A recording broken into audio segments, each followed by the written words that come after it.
The morning Rowan Mercer rode into Coldwater Bluff to sign away the last of his pride, the sky was the color of a bad bruise, purple-gray and low, the kind of sky that felt like a threat rather than weather. He didn't hurry. There was no point in hurrying to your own execution. His horse, a scarred roan gelding named Jasper, moved at a slow walk down the main street, hooves clipping the half-frozen mud in a dull, rhythmic beat. Rowan sat straight in the saddle the way his father had taught him. Back like a fence post, boy. Never let a man see you bend. But inside he was a house with the supports knocked out, standing only because the walls hadn't figured out yet that there was nothing holding them up. He was 34 years old. He had calluses on his hands thick enough to sand wood. He had buried a wife 2 winters ago, and he was still finding her handwriting on scraps of paper tucked in coat pockets and book spines. He had a daughter, 8 years old, who collected river stones and asked too many questions and still sometimes reached for her mother in the dark. And he was about to lose the only thing his family had ever owned outright. The Mercer land, 412 acres carved from the Rockies by his grandfather's bare hands, sat 7 miles east of town, bounded by Elk Creek on the north and a ridge of ponderosa pines on the south. It wasn't glamorous land. The winters were brutal. The soil in the lower pasture went boggy in spring. The south fence needed replacing every other year because the elk didn't respect borders. But it was his. It had his grandfather's sweat in it, his father's blood, literally. The old man had sliced open his palm on barbed wire stringing the east fence and made a joke about it while blood soaked through his glove. It had his own childhood, his own grief, his own daughter's footprints in the mud by the creek. And it had a debt attached to it now, a debt that had grown teeth. He tied Jasper outside the Coldwater Bank and Lending, a squat stone building that always smelled of pipe smoke and damp wool, and sat for a moment looking at the door. Someone had painted it green at some point. The paint was peeling now, curling back from the wood like something trying to get away. Smart, Rowan thought. Get out while you can. He went inside. 10. Victor Crowley was a man who had figured out early in life that the real power wasn't in owning things. It was in owning the paper that said other people owed you for things. He was 51, broad through the shoulders, with silver hair he kept oiled back from a wide forehead and a face that knew how to arrange itself into reasonable expressions at reasonable times. His suits came from Denver. His boots came from a cobbler in St. Louis. His money, or more accurately, his leverage, came from a decade of quietly buying up debt in a region where bad luck and bad weather made debt as common as dirt. He had purchased Rowan Mercer's promissory note from the original lender 8 months prior. Rowan hadn't known about the transfer until Crowley's attorney delivered a notice that the balance was being called in full, $4,200, due within 60 days. $4,200 might as well have been the moon. Rowan had spent those 60 days doing every calculation he could think of. He could sell cattle, but prices were down, and he'd need every head to get through winter. He could sell timber rights on the north acreage, but that would take months to negotiate, and months were what he didn't have. He'd approached 2 other lenders in town, hat genuinely in hand, and both had turned him away with the specific kind of careful politeness that meant someone had already gotten to them first. He knew who that someone was. Now he sat across a wide mahogany desk from Victor Crowley, who was reading something, or pretending to read something, while Rowan waited. It was a technique. Rowan recognized it. Make a man wait long enough and he starts to feel like a supplicant before he said a word. Rowan put his hat on his knee and looked at the water stain on the ceiling and waited. "Mercer," Crowley said finally, setting down his papers and folding his hands. "Thank you for coming in. Wasn't much of a choice." "There's always a choice." A thin smile. "That's what I tell people. There's always a choice. Sometimes you just don't like the options." Rowan looked at him steadily. He had promised himself he wouldn't show anger. Anger was a tool other people could use against you. "You blocked my refinancing with Hollis and with the Continental Bank." Crowley tilted his head slightly, the smile not moving. "I have relationships with various financial institutions in this county. I can't control the decisions they make. You can if you threaten to pull your accounts." Strong language. It's the accurate word. Crowley unfolded his hands and leaned back in his chair, which creaked with what seemed like satisfaction. "You're in a difficult position, Rowan. I'll be direct with you. I find that men like you appreciate directness. The note is due. You can't pay it. Foreclosure is the legal next step, And frankly, I have buyers already interested in the land. This doesn't have to be unpleasant. Something cold settled behind Rowan's sternum. You have buyers already. I like to be prepared. You planned this from the day you bought the note. Crowley's expression didn't change, which was itself a kind of answer. Rowan looked at the mahogany desk. He thought about Maisie this morning, eating her oatmeal at the kitchen table with river stones lined up beside her bowl. She'd been sorting them by color, some system only she understood, talking to herself quietly while she ate. He thought about her not understanding why they had to leave.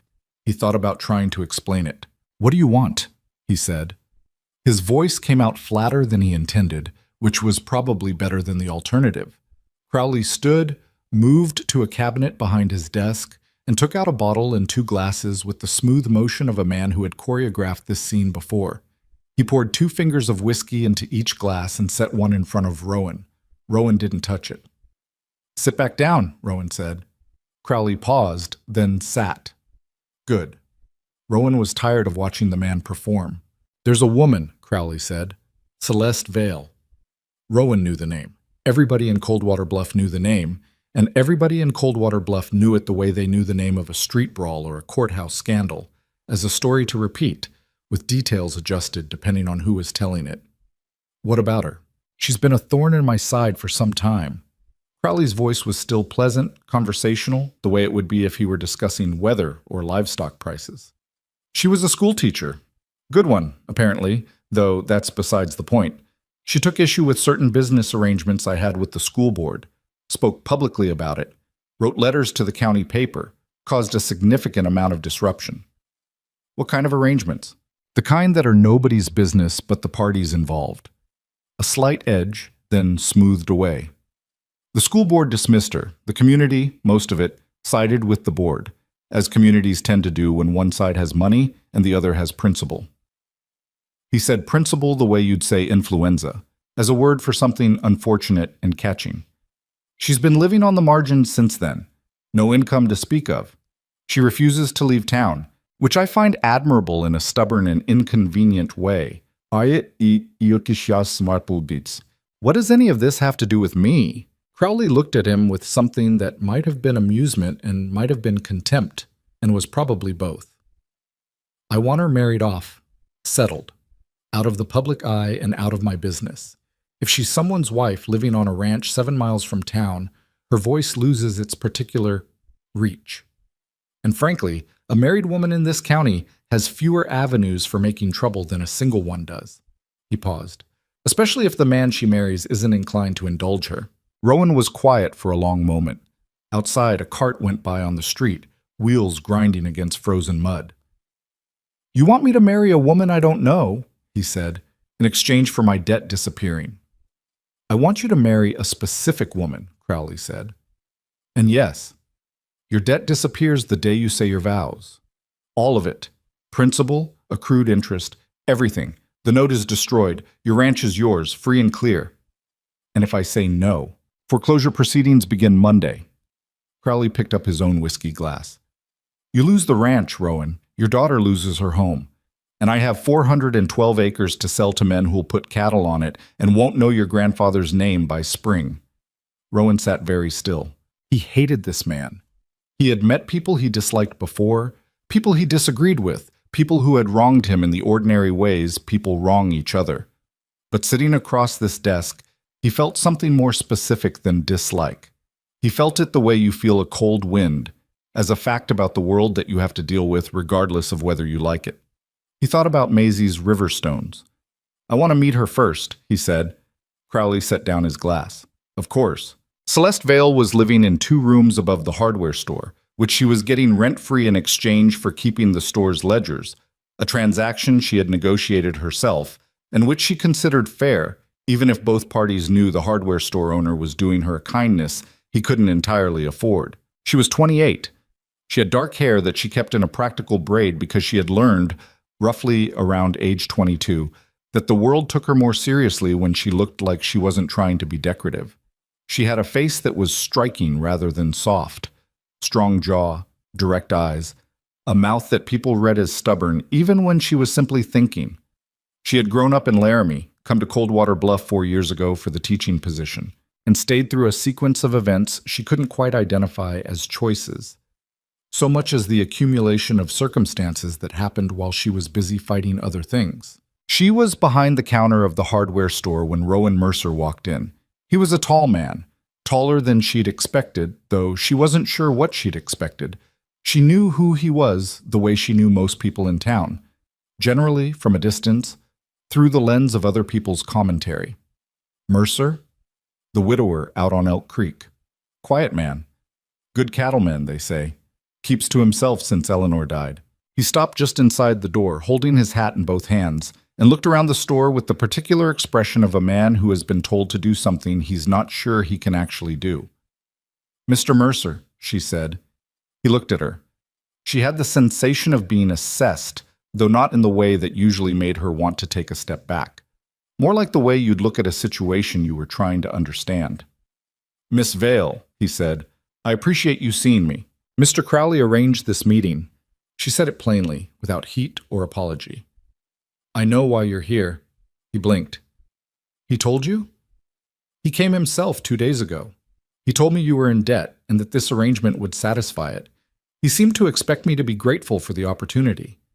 She watched Rowan's jaw tighten slightly. "He also strongly implied that if I refused, he had several creative ways to make my remaining time in Coldwater Bluff considerably more unpleasant. He threatened you." He suggested. "Crowley doesn't threaten directly. He does that. He doesn't have to. The implication is enough." She came around the counter and gestured toward the 2 chairs by the stove that the hardware store owner used for his own sitting. "Will you sit?" He sat. She sat across from him and looked at him steadily and waited, which was something she was good at. "I want to be honest with you," Rowan said. "I'd appreciate that. I don't want to be sitting here. I don't want any part of this. If I could find another way—" He stopped, pressed his thumb into the brim of his hat. "I have a daughter. She's 8. The ranch is everything she has left of her mother, and I can't—" Another stop. He was a man who chose his words carefully, she thought, because he'd learned that too many words could be held against you. "I can't let Crowley take it from her." Celeste looked at the stove for a moment. The fire inside it was burning low. "Tell me about the debt." He told her. She listened without interrupting, and as he talked, she tracked the numbers in her head. Not because she was doubting him, but because she had learned that numbers told a different story than words did, and the difference between those stories was often where the real problem lived. When he finished, she asked, "Did you read the original promissory note before you signed it?" He shifted in the chair. "My wife handled most of the paperwork. She was better with that kind of thing." "And after she died?" "I found the documents, but I'm not a reading man, Miss Vale. I manage the land, the animals, the seasons. Contracts and legal language aren't—" He stopped again, and she could see the specific discomfort of a competent person admitting a gap in their competence. It was a particular kind of pain, that one. She knew it. "I understand," she said. "I'm not asking you to fix anything," he said, a quick clarification, like he was afraid she'd think he wanted rescuing. "I'm asking you to—" He put his hat on his knee and looked at her with an expression she couldn't entirely read. "I'm asking you to decide if you can live on a ranch with a man who can't offer you anything except a roof and his word that he won't make your life small." Celeste was quiet. It was not a romantic offer. It was not even a kind offer, really. It was a transaction wrapped in a small and unusual amount of honesty, which was more than she'd gotten from most people lately. "I have conditions," she said. "Tell me." "I won't be your servant. I'll help with the ranch because I'm not a woman who sits still, and because I'd rather earn my keep than accept charity. But I won't cook and clean and disappear into that house." "All right. I want access to every document relating to the debt, every contract, every letter, every note. I want to read all of it." He looked at her. "Why?" "Because I was a school teacher, and before that, I was a girl who learned to read when I was 4 years old and never stopped. And because something in the numbers you described doesn't add up, and I want to know why." A long pause. Outside, the wind picked up, rattling the hardware store's front window in its frame. "All right," he said again. His voice was careful. "And I won't pretend with you," she said. "I won't put on a face for the town or play the blushing wife. We both know what this is. I'll be respectful, and I expect the same back." "That's fair." She looked at him for a moment longer. This quiet, grief-worn man holding his hat on his knee, offering her nothing and asking the same in return. "All right, Mr. Mercer," she said, "let's save your ranch." They were married on a Thursday morning in October, which Celeste would later remember as the coldest morning of her life, and not because of the temperature. The courthouse in Coldwater Bluff was a sandstone building that smelled of old paper, and something else, mildew maybe, or the particular staleness of rooms where people sat and waited for the state to make decisions about their lives. Judge Harlan Purvis, who was 60 years old and treated every legal proceeding as a minor inconvenience between himself and his lunch, performed the ceremony with the enthusiasm of a man reading a tax form aloud. There were witnesses. Crowley was there, naturally, standing to one side in his good suit, watching with the specific satisfaction of a man who has gotten exactly what he wanted and isn't trying particularly hard to hide it.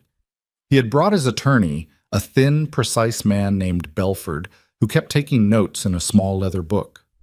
Why you'd take notes at someone else's wedding was not a question Celeste let herself examine too closely.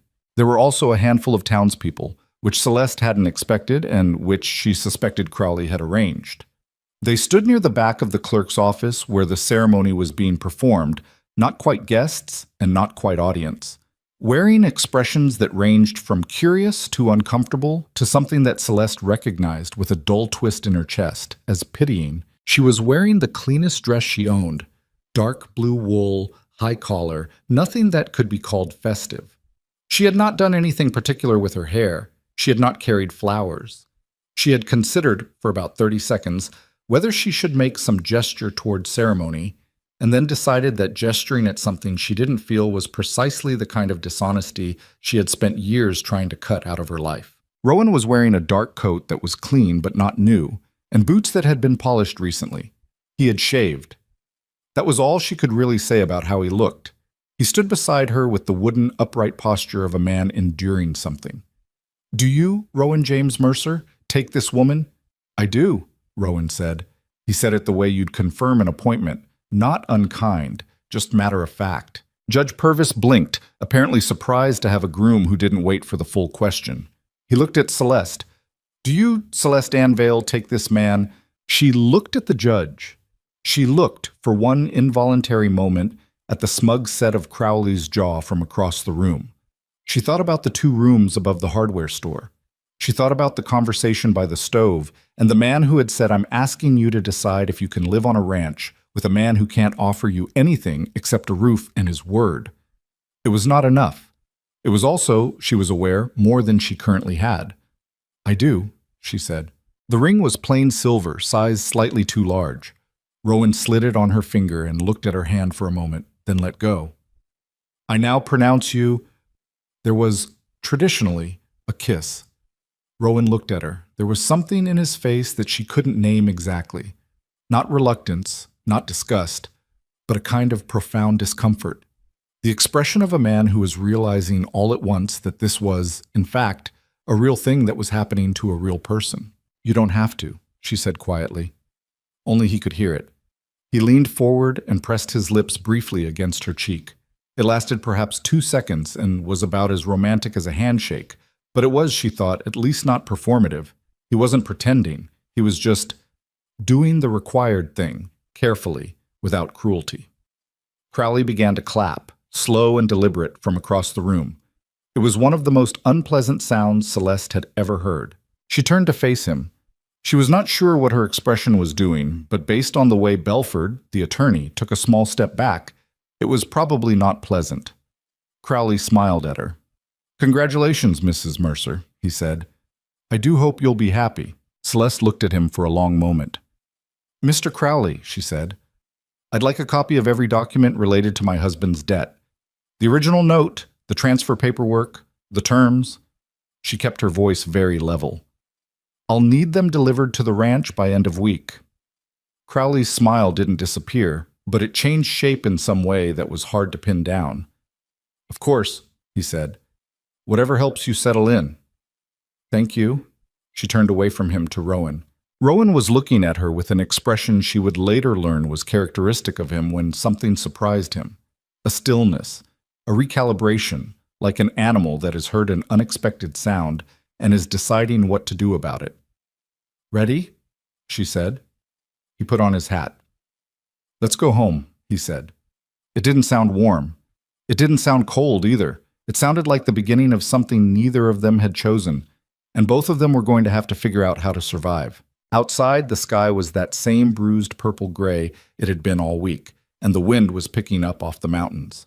Celeste pulled her coat tighter and walked beside Rowan Mercer, her husband, in the legal and specific sense, toward the wagon that would take them to a ranch she had never seen, to a home that was not yet hers. Behind them, she heard Crowley laugh at something his attorney said. She filed the sound away. She had a feeling she was going to need to remember it. Maisie Mercer was sitting on the top rail of the corral fence when the wagon came up the road. She had been told there would be a new person coming to live at the ranch. Her father had told her this with the same careful, factual tone he used for things he wasn't sure how to explain. The same tone he had used when he explained that her mother wasn't coming back, and that the calf born in February hadn't made it, and that some winters were just harder than others. He had said, "There's a woman named Celeste who is going to come live with us. She'll have her own room and she'll help around the ranch. She's had a hard time of it lately, and we're going to be kind to her." Maisie had considered this and asked, "Is she going to be my new mother?" Her father had looked at the window for a moment and said, "I don't know yet, Bug," which was more honest than most adults would have been, Maisie thought, and she appreciated it even if it wasn't especially satisfying as an answer. Now she watched the wagon come up the road with the particular calculating attention of a child who has learned that adults don't always tell you the important things about situations, so you have to figure them out yourself. Her father was driving. The woman beside him was sitting straight, not stiff, but upright, looking at the ranch with her eyes moving over it systematically, the way you'd look at something you were trying to understand. The wagon stopped. Her father climbed down and came around to offer a hand, which the woman took without making a fuss about it. Not performance of delicacy, just practical acceptance of the step being high. Then the woman looked up and saw Maisie on the fence. Maisie looked back. They studied each other. "You must be Maisie," the woman said. "You must be Celeste," Maisie said. A pause. Something shifted in the woman's face, not quite a smile, but an adjustment in the direction of one. "I must be," Celeste said. "Do you know anything about horses?" Celeste glanced at the corral, where the roan and the two workhorses stood watching the newcomer with the disinterested caution of animals who had learned that new people meant uncertain things. "I know how to ride. I know basic care. I'm not an expert." "Do you like horses?" "I respect them." Maisie thought about that. Respect was different from like. Respect was, in some ways, more interesting. "Okay," she said, and climbed down from the fence. Rowan, watching this exchange, looked like a man trying to understand what had just happened and not quite succeeding. The ranch house was larger than Celeste had expected, large in the way of frontier houses, meaning functional rather than spacious, but more rooms than she'd imagined, with the additions that came from a family that had been in one place long enough to need more space for living. The main room was clean but worn. A scarred plank table, 2 chairs, a reading rocker by the window that still had a small pile of mending in the basket beside it that looked like it had been sitting there long enough to become invisible. Eleanor's mending. Celeste recognized it the way she recognized grief, not personally, but by its shape. She was shown to a room at the back of the house. It had a narrow window looking south, a plain iron bedstead, a washstand, a small chest of drawers. It had been recently aired. She could smell the faint cold from the window having been opened. And someone had put a clean blanket on the bed that was folded with excessive neatness. The neatness of someone who was trying to do right by a situation they weren't sure about. She set her bag down on the floor and looked around the room. It was not much. It was, however, entirely hers in a way the 2 rooms above the hardware store had never quite been, because those rooms had been borrowed and everyone had known it, including her. She unpacked her things in the systematic way she did everything. Books first, because they made a place feel inhabited. Then clothes, then the small locked tin box that held her documents, her teaching certificates, her letters of reference from the years before the school board dismissed her, the copies she had made of every piece of correspondence relating to that situation, because she had known, even then, that documentation was the only real protection an unprotected woman had. Then she sat on the edge of the bed and allowed herself, for exactly the amount of time it took to take 3 slow breaths, to acknowledge that she was scared. Not of Rowan Mercer. Not, precisely, of this place. Scared of what happened if this didn't work. Scared of what Crowley was capable of doing to a woman who had now, by marrying Rowan, given him exactly what he wanted, which meant she had also placed herself squarely in the middle of whatever he might decide to do next. 3 breaths. She was done with it. She picked up her coat and went to find the kitchen. Dinner that first night was a negotiation that nobody announced as won. Maisie had set the table, 3 places she'd done that herself without being asked, which Rowan noticed and which meant something about what the child wanted from this situation. Rowan had made something with salt pork and potatoes that was functional food in the specific way of a man who ate to stay alive, rather than to enjoy the process. Celeste ate it without comment. It wasn't bad. It wasn't good. It was fuel. "Do you read?" Maisie asked Celeste. "I was a teacher," Celeste said. "So yes." "Do you read out loud?" "Maisie," Rowan said, with a tone that meant don't make demands. "It's all right," Celeste said. "Yes." I read out loud. Maisie looked at her father with an expression that said, "See?" Then she looked at Celeste with an expression that said, "Good." Then she went back to her potatoes. Rowan poured himself another cup of coffee and looked at the table and said nothing. After dinner, when Maisie had gone to bed, Celeste sat at the table and Rowan sat across from her, and they looked at each other in the lamplight with the full awkwardness of 2 strangers who were now, legally, family. "The documents," Celeste said. "I meant what I said to Crowley. I want to see everything. You think there's something wrong with them? I think there might be. Some of what you told me, the numbers don't fit how promissory notes usually work.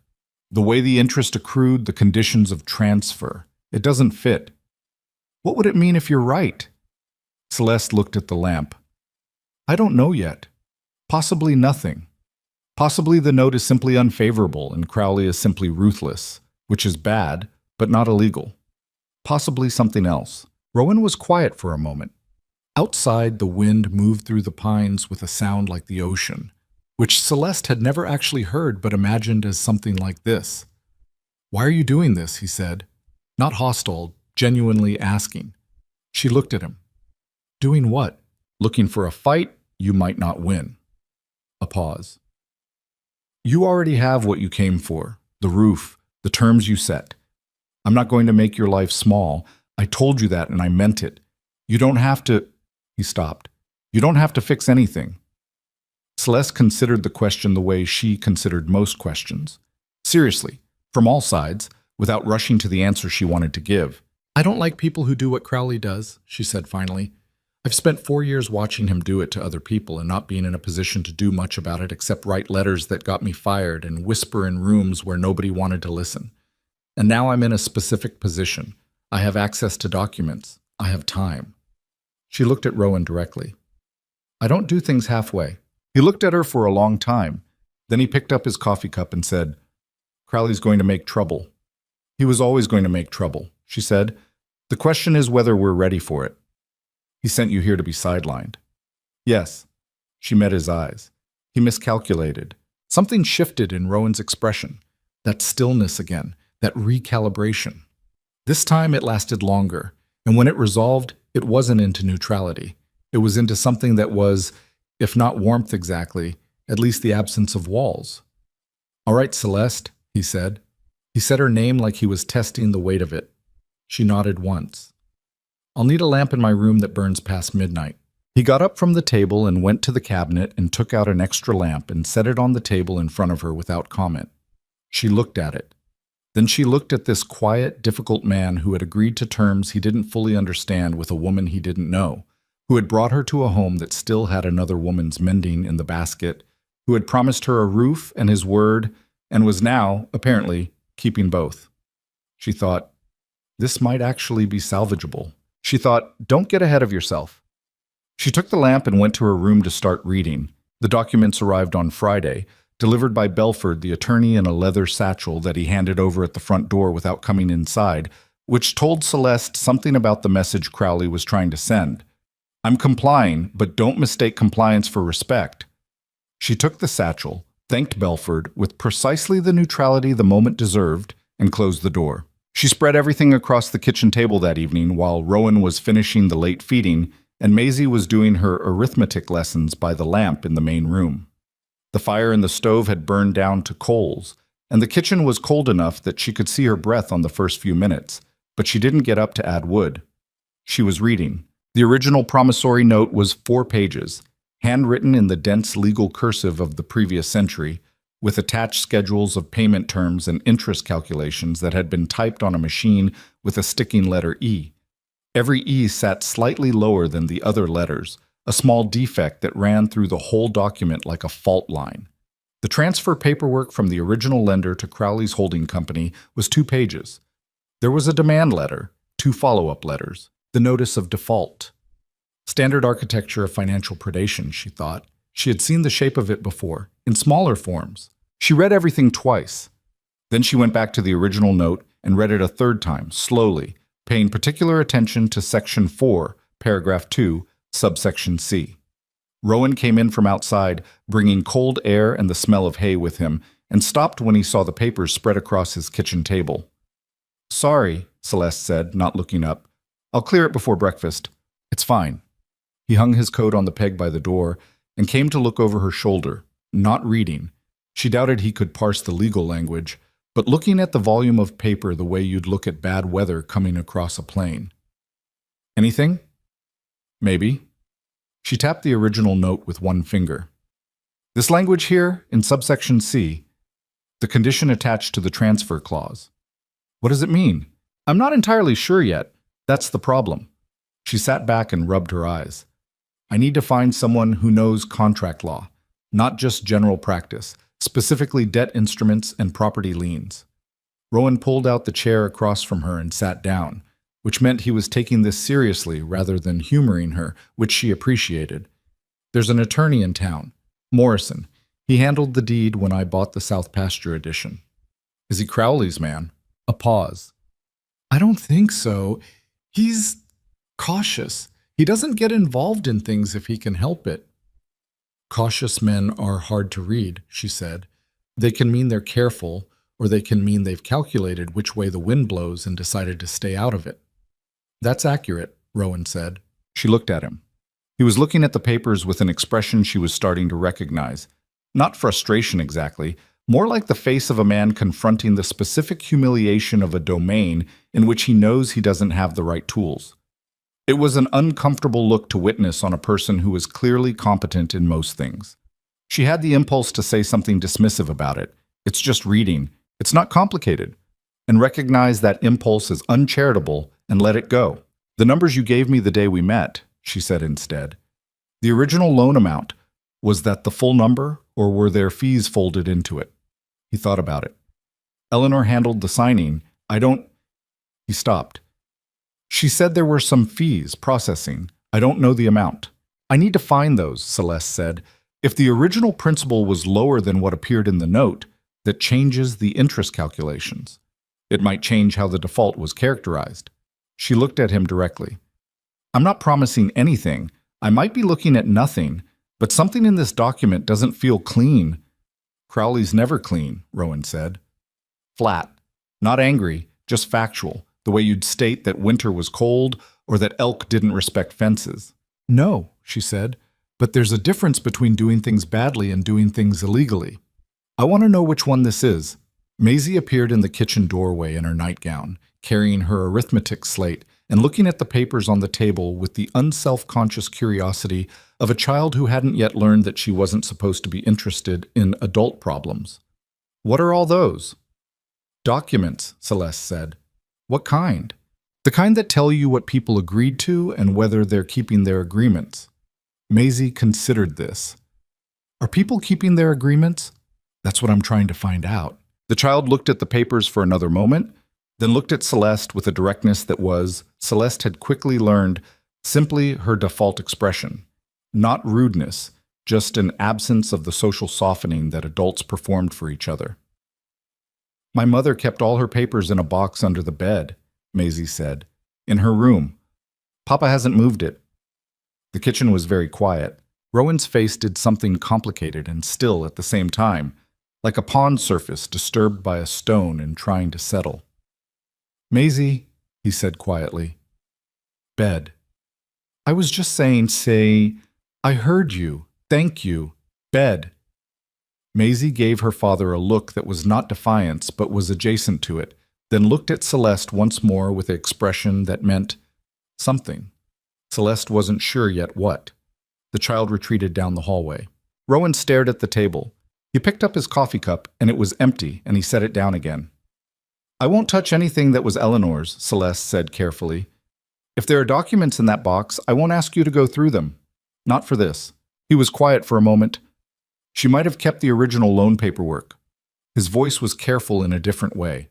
Not controlled, but handled, the way you'd handle something fragile that you weren't sure would hold together. She kept everything.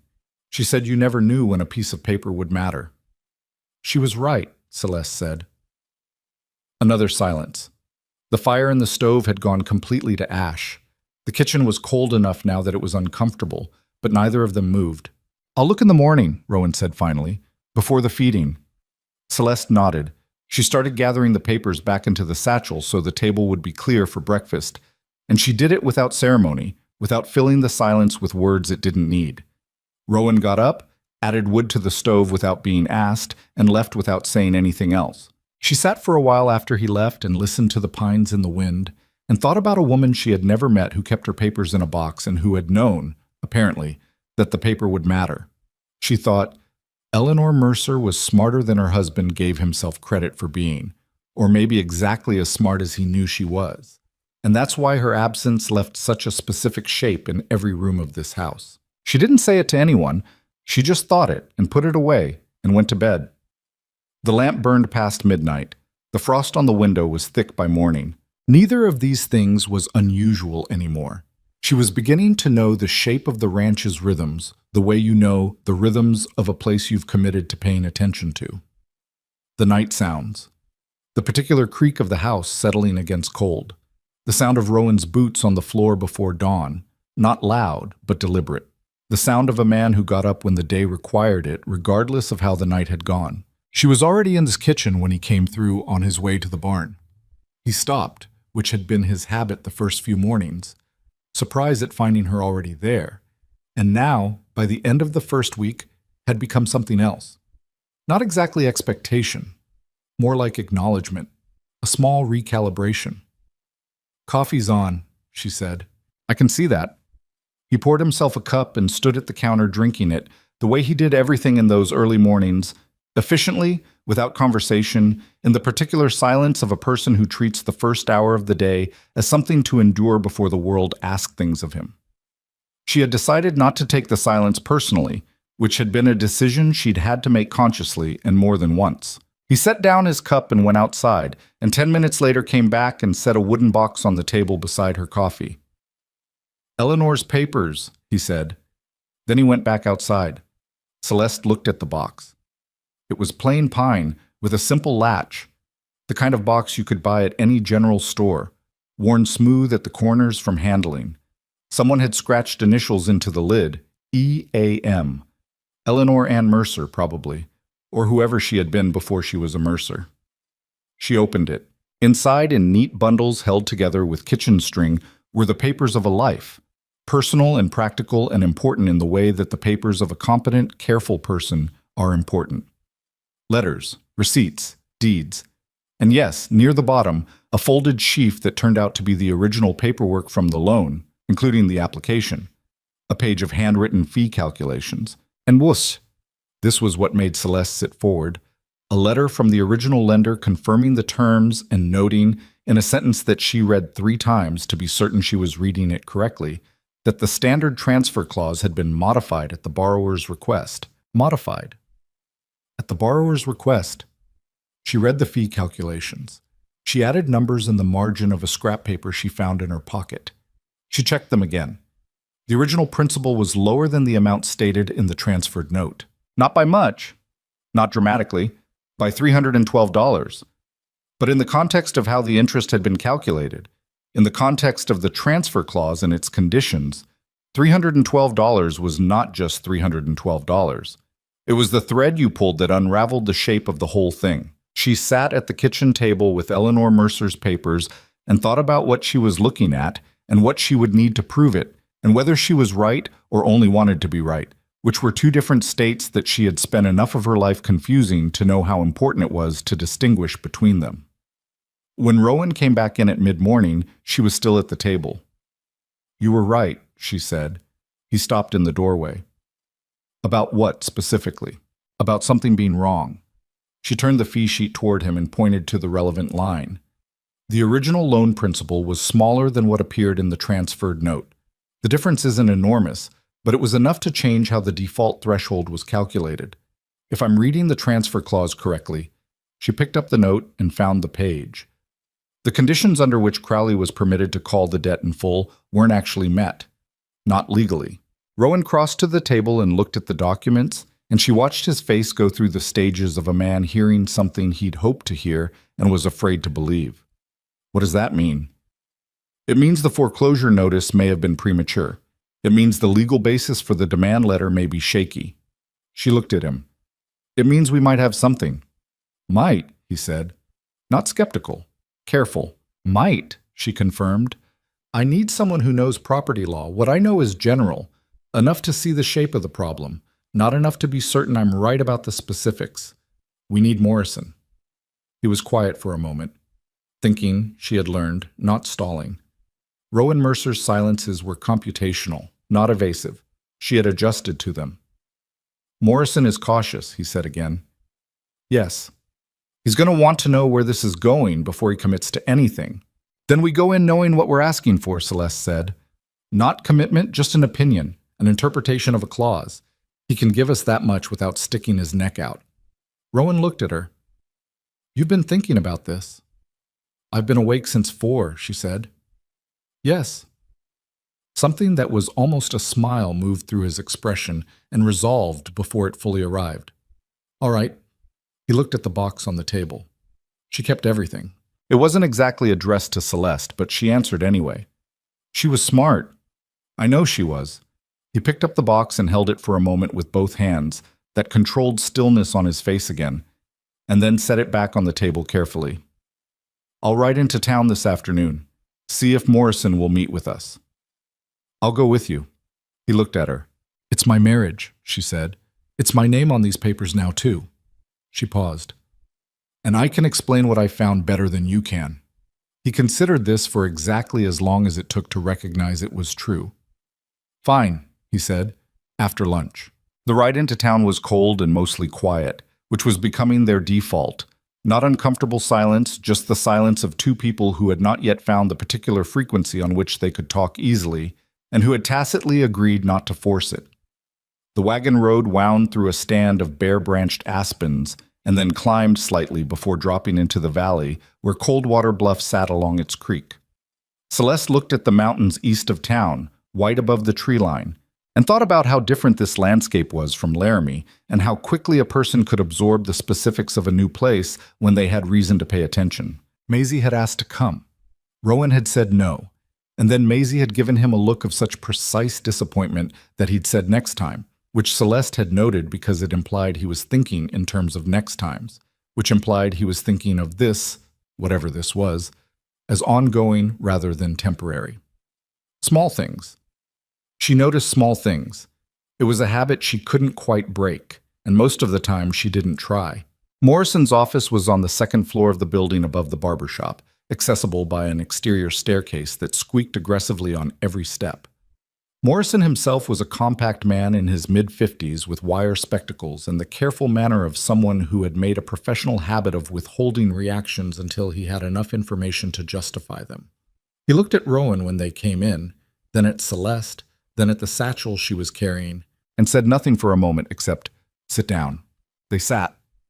Morrison sat behind his desk and folded his hands. "I've heard you married," he said to Rowan. "Not congratulations, not judgment, just acknowledgement." "We married," Rowan said.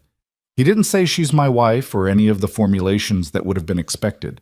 He said we married, which put Celeste in the sentence as an equal participant rather than an object of action, and which she noticed and did not comment on. "I need an interpretation," Celeste said. She opened the satchel and found the relevant documents and set them on the desk in the specific order she'd decided on during the ride. Transfer clause, subsection C, and the fee schedule from the original application. She slid them across. Morrison looked at the papers without touching them for a moment, then picked up the original note. He read. He turned a page. He picked up the fee schedule. He read that too, and she saw him stop at the same line she had stopped at and saw his jaw shift slightly. He set everything down and looked at her. "Where did you find the original application?" "In documents belonging to Mrs. Mercer. The first Mrs. Mercer," Celeste said. "She kept everything." A pause. Morrison looked at his hands, then back at the documents. "The principal discrepancy you're seeing?" "Yes." "And the modified transfer clause?" "Yes." "You think that affects when and whether Crowley was entitled to call the debt?" "I think it's possible. I'm not a lawyer." "That's why I'm here." Morrison was quiet for a long moment. He had the specific quality of a careful man looking at something he wished he hadn't been shown and now couldn't unknow. Celeste had seen that expression before and knew it could go several ways. "This is Crowley's paper," Morrison said. Flat statement. "Yes," Rowan said. Another pause. Celeste watched Morrison and didn't say anything because she had learned that pressure at the wrong moment closed doors faster than silence did. "What you're describing," Morrison said slowly, "if the discrepancy holds up and the transfer clause language means what you think it means, and I'm not saying it does, I'm saying if, then the demand notice was premature. The debt was not legally callable at the time Crowley called it." He stopped. "And if you married in response to a debt that wasn't legally callable, then the terms of that arrangement were based on a misrepresentation," Celeste said. Morrison looked at her. She had the feeling she was being reassessed in real time, which was something she'd experienced before and had stopped finding uncomfortable. Being underestimated was its own kind of advantage. "I need time with these documents," Morrison said. "I'm not committing to anything. I'm looking and I'm telling you what I find, and then you decide what you want to do about it." "That's all we're asking," Celeste said. "You understand that if you pursue this, if there's something genuinely wrong here and you try to use it, Crowley is going to come down on you with everything he has." "He was already going to do that," Rowan said. "He arranged this marriage to sideline my wife. He bought my debt specifically to take my land. He's been working toward this for a year. We're not choosing a fight. We're already in one." Morrison looked at Rowan for a moment, then at Celeste, then back at the papers. He picked up the original note again and held it with the focused attention of a man who has decided to commit to something, even if it's just the commitment to look. "Come back Thursday," he said. "I'll have something for you." They were back on the wagon and out of town before Celeste said anything. She waited until the aspens closed around them and the town was a smear of wood smoke and lamplight behind them. "He's going to help us," she said. Rowan was looking at the road. "You can't know that." He picked the note back up after he said come back Thursday. He picked it back up and started reading again. He didn't put it away. She felt the cold air on her face and the particular quality of satisfaction that came from reading a situation correctly. He's angry about this. He's been watching Crowley operate in this county for a decade and he hasn't had cause to do anything about it. We just gave him cause. Rowan drove in silence for a moment, then, "You're very good at reading people. It was useful in a classroom." "I imagine." A pause. The aspens thinned and opened up and the mountains came back into view, the sky above them purple dark at the edges, the afternoon running short the way it did this time of year. "What happens if we're right?" Rowan said. "If Morrison confirms the note was—" "We go to court," Celeste said. "We challenge the debt. We challenge the foreclosure. We put everything Crowley did on the table in front of a judge. Crowley owns half the people in this county." "He owns their fear," she said. "That's different from owning people. Fear runs out when people see that the thing they were afraid of can be beaten." She looked at the mountains. "He picked the wrong woman to try to sideline." Rowan looked at her. She became aware of being looked at and turned to meet it. He was doing that recalibration thing again, that stillness, but it was slower this time and resolved into something different than it had before. Not the absence of walls exactly, but the walls doing something other than keeping her out. "I need to apologize to you," he said. She blinked. "For what?"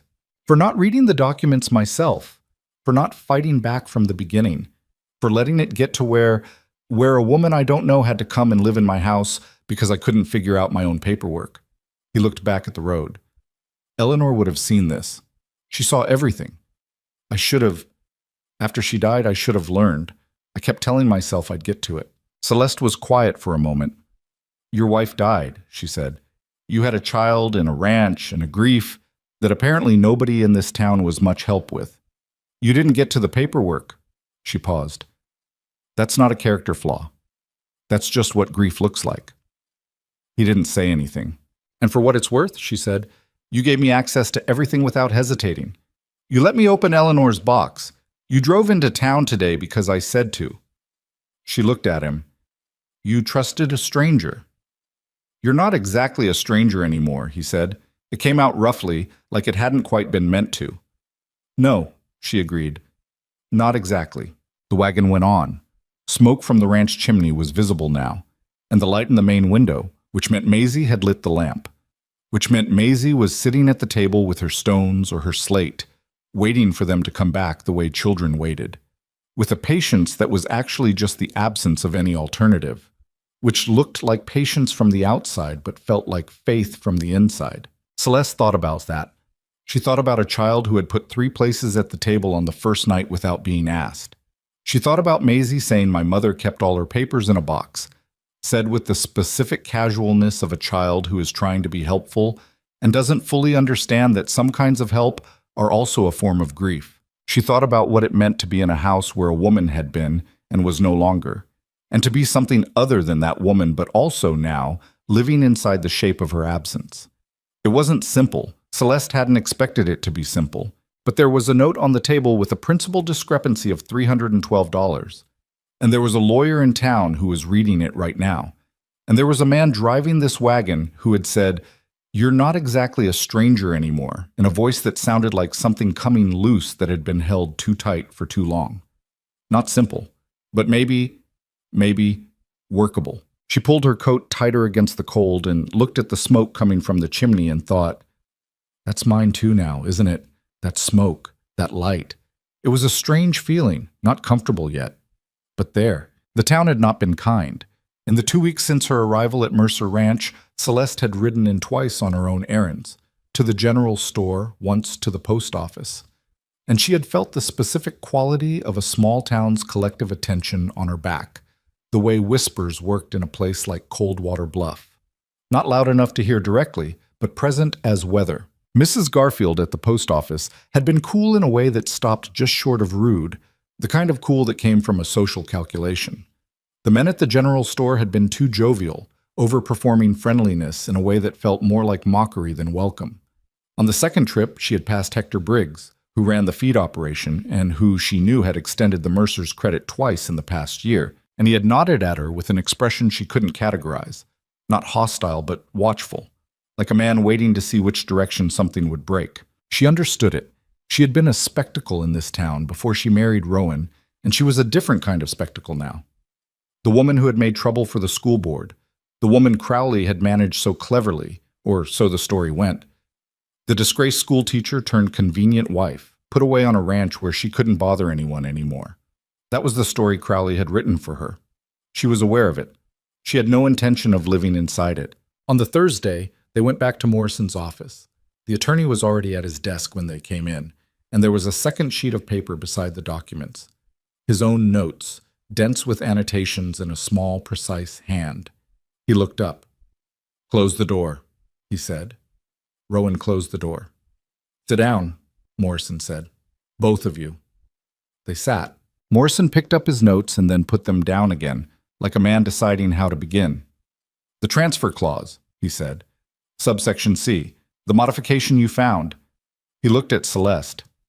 "You were right. The conditions under which a transferred note could be called in full required the original lender's written confirmation. Crowley's company did not obtain that confirmation.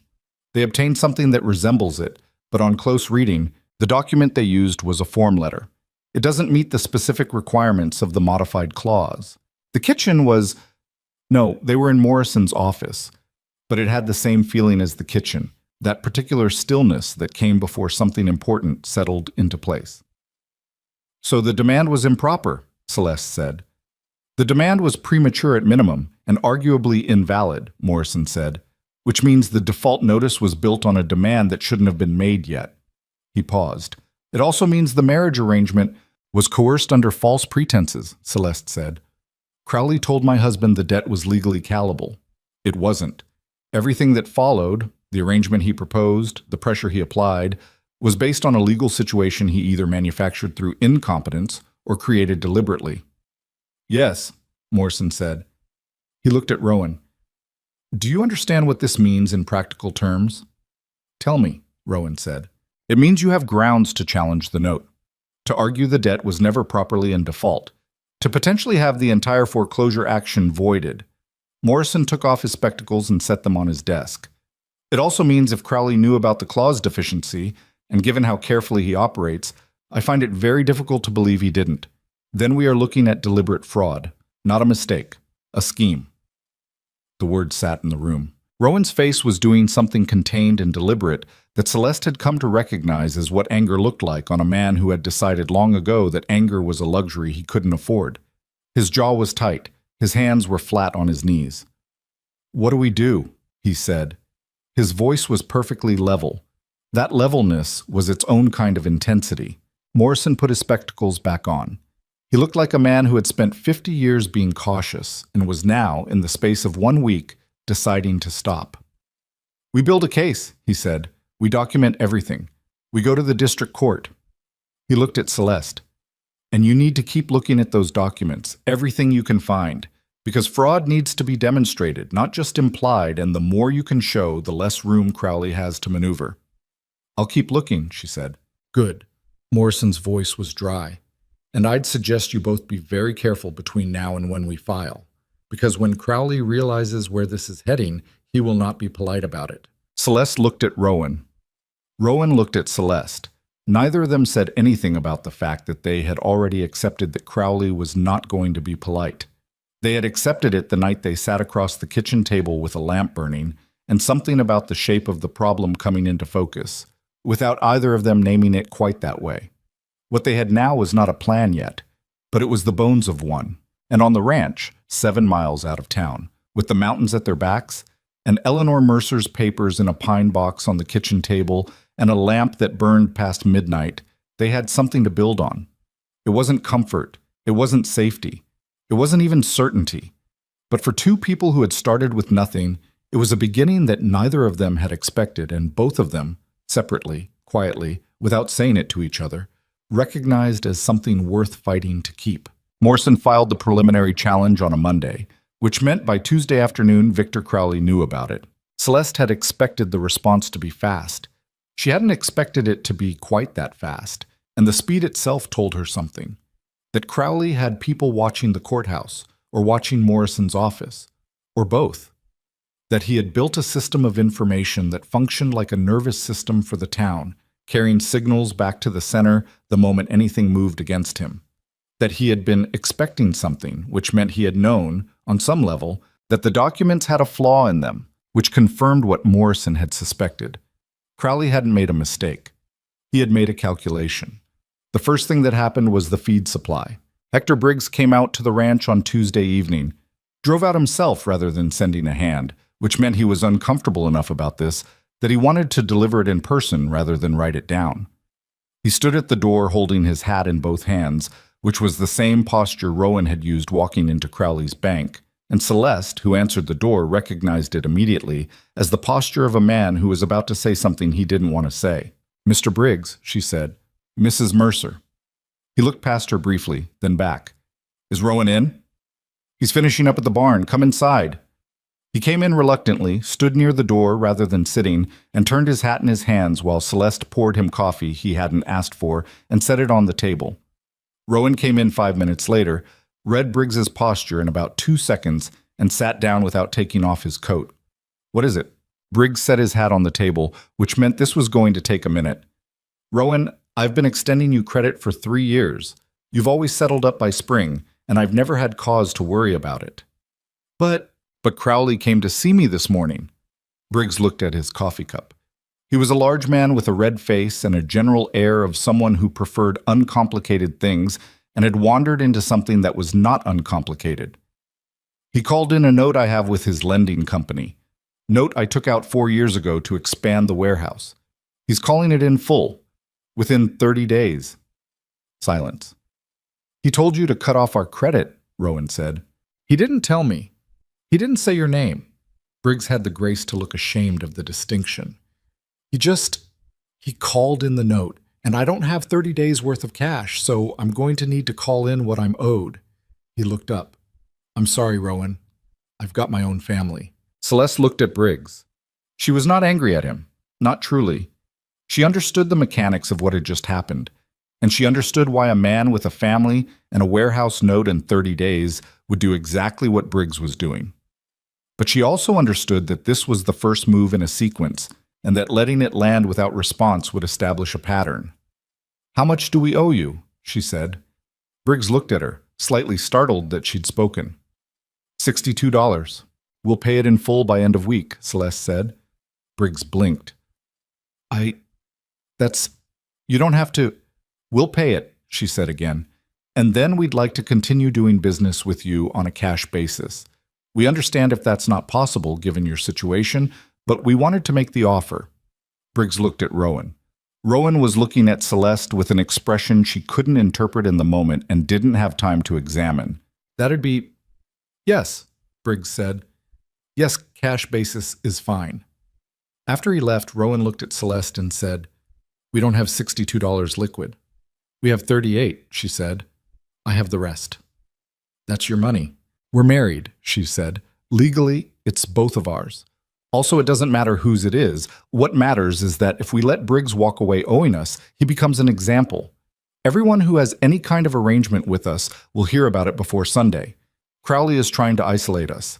Every relationship we preserve costs him a piece of the strategy. Rowan looked at her for a long moment. Then he said, What's the next move?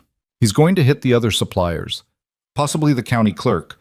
There are recording fees Morrison will need covered, possibly someone on the school board if he decides to make things personal. She had been mapping it in her head since Tuesday morning when Morrison's clerk had sent a note out to the ranch saying the filing had been received. He's going to try to make us expensive to be associated with. He's going to try to starve us out. He's going to try, she said, but he can't call in every note in this county simultaneously. He has to pick and choose, which means the people he doesn't reach first have a window. A window for what? For deciding which way they want to be standing when this is over. Rowan was quiet. He had the look of a man recalculating something he'd thought was one problem and was discovering was 3 connected problems. You've been thinking about this for a while. Since Morrison said Crowley probably knew about the clause deficiency. She sat down at the table. If he knew, he's been running a scheme. Not just against you, against everyone he's done this to. You're probably not the first family he's manipulated into an impossible position using paper he knew was defective. There are others. I'd bet on it. She looked at her hands. Which means we're not just fighting for the ranch. We're fighting for every person in this county who Crowley has a piece of. The fire in the stove popped. Maisie's slate was on the table, her arithmetic from that morning half finished, the chalk still sitting beside it where she'd left it in a hurry. That's a bigger fight than I signed up for, Rowan said quietly. I know. She looked at him directly. You can pull back. You can let Morrison handle it narrowly. Just the one note. Just the one challenge. Maybe it's enough to void the foreclosure, and that's all you wanted. And you? She held his eyes. I'm not pulling back. He sat with that for a moment.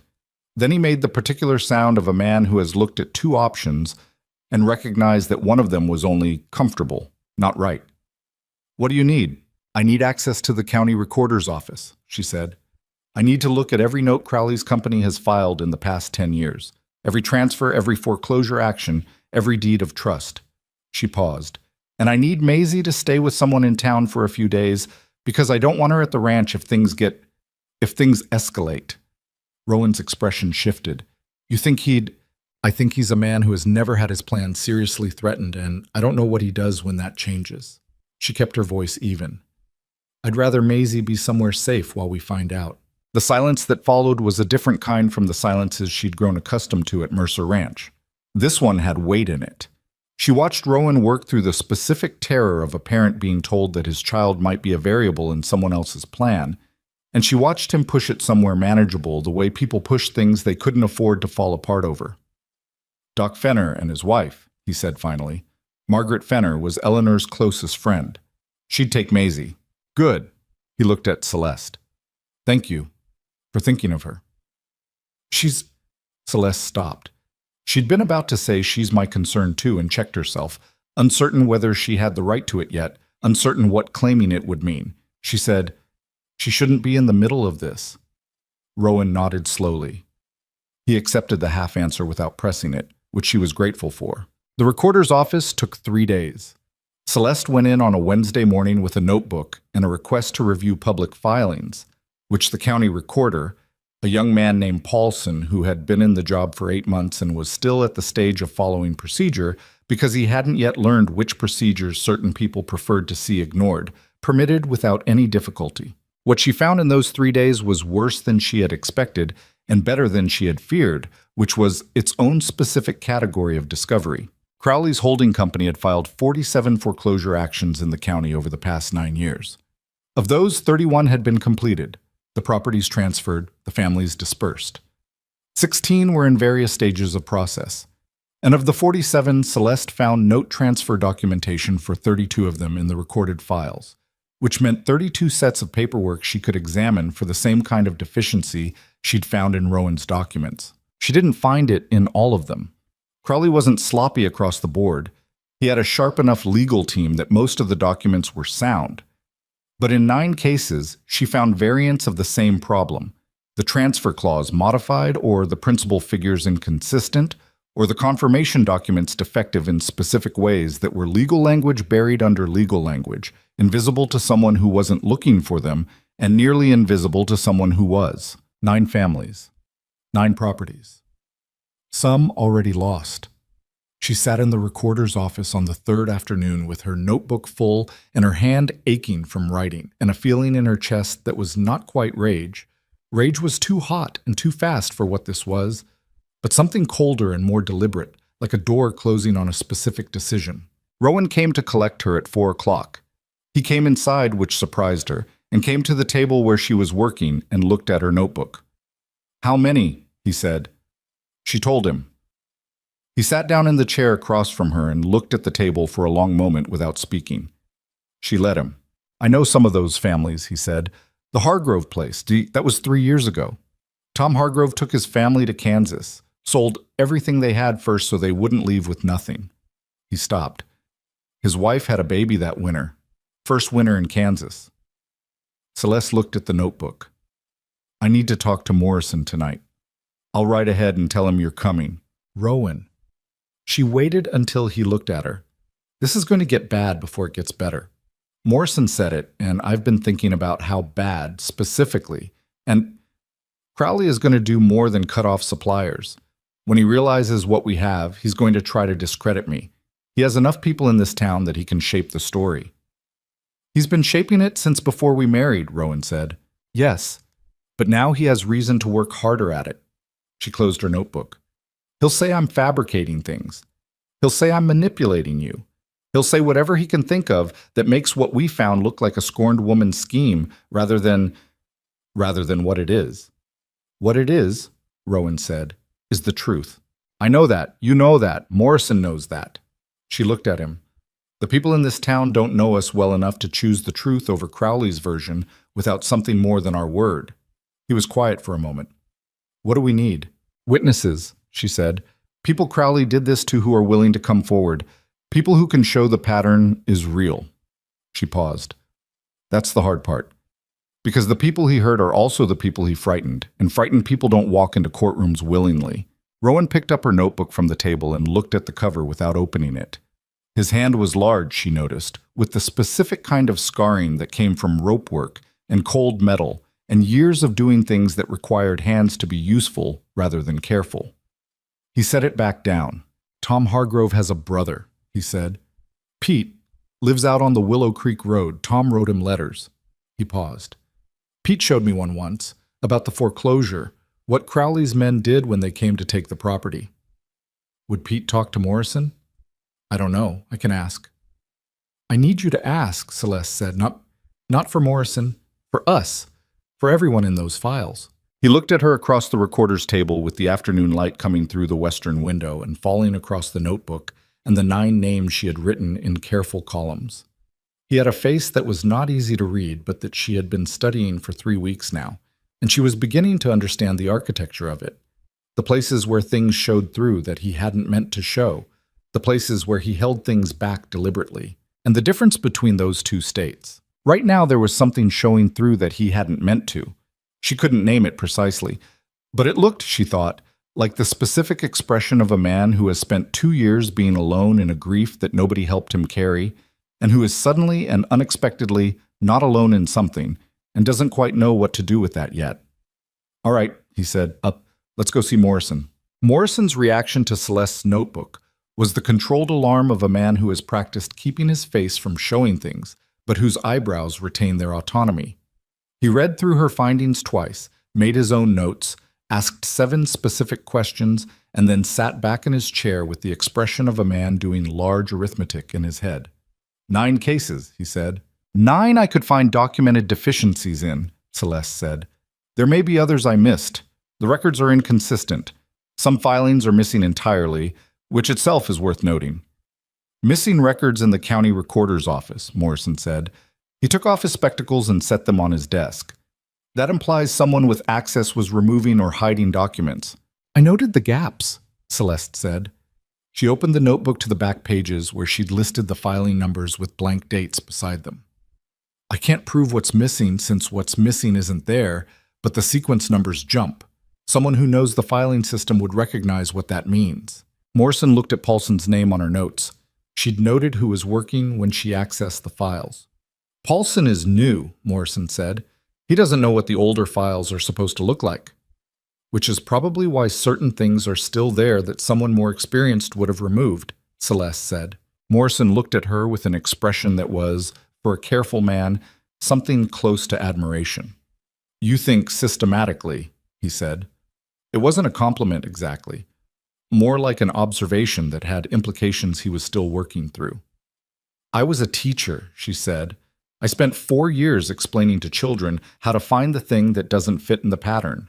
It turns out it's the same skill. Rowan was sitting beside her, not contributing much to the legal analysis, but present in a way that mattered. She had noticed that his presence in these conversations changed something about how she was received.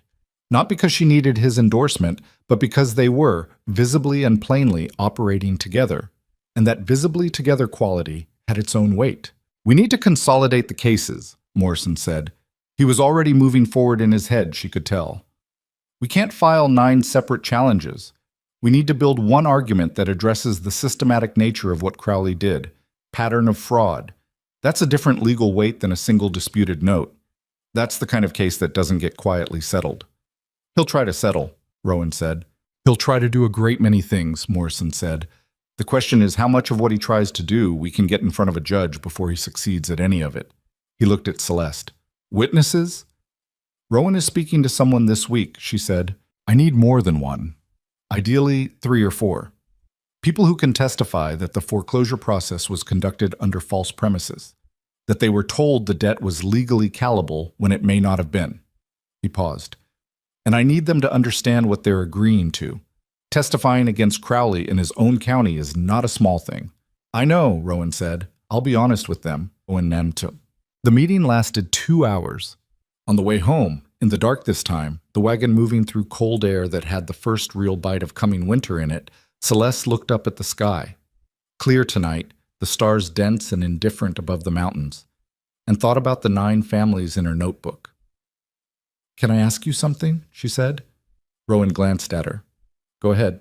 When you came to meet me at the hardware store, the day Crowley arranged it, you could have said no. You could have accepted the foreclosure, started over somewhere else. He thought about it. No, he said. I couldn't. Because of the ranch. Because of Maisie. He was quiet for a moment. The ranch is land. Land is... It matters, but it's land. Maisie has her mother in that ground. Eleanor is buried in the east pasture by the big cottonwood. If I lose that land, Maisie loses the place where her mother is.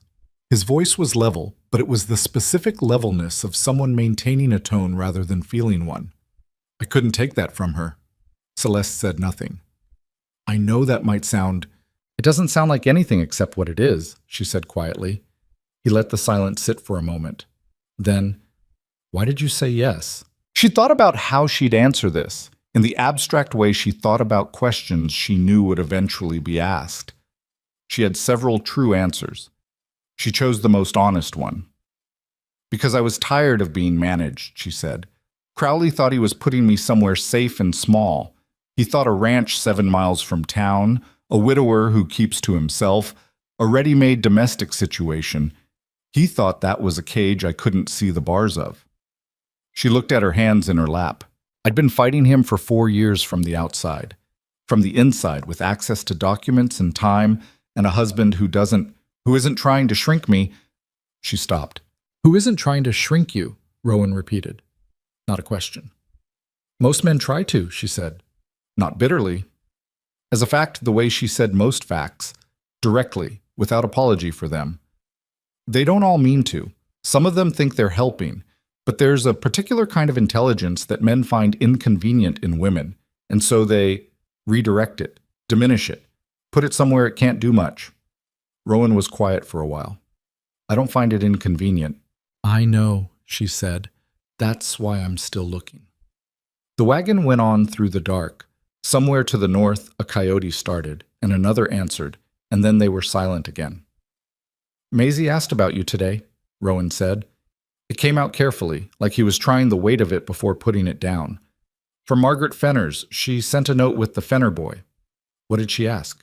She asked if you were coming to visit her before we brought her home. A pause. I told her probably yes. Celeste looked at the dark road ahead of them. Then probably yes, she said. She heard something in his breathing change, not dramatically, just a small release, an exhale that was slightly longer than the last one, like something that had been held tight for a moment and wasn't anymore. She didn't comment on it. Some things didn't need commentary. They just needed to be allowed to be what they were. The trouble came on a Friday, 9 days after Morrison filed the consolidated challenge. It came in the form of 2 men who arrived at the ranch in the late morning when Rowan was out in the north pasture checking fence, and Celeste was alone in the house. She heard the horses before she saw them. 2 sets of hooves, steady, not rushing, the kind of pace that meant they weren't in a hurry because they didn't think they needed to be. She was at the kitchen table with documents. She stayed where she was and waited. They knocked. She stood, took a moment to decide, then went to the door and opened it. 2 men. Not Crowley. He wouldn't come himself for something like this. She'd known that already.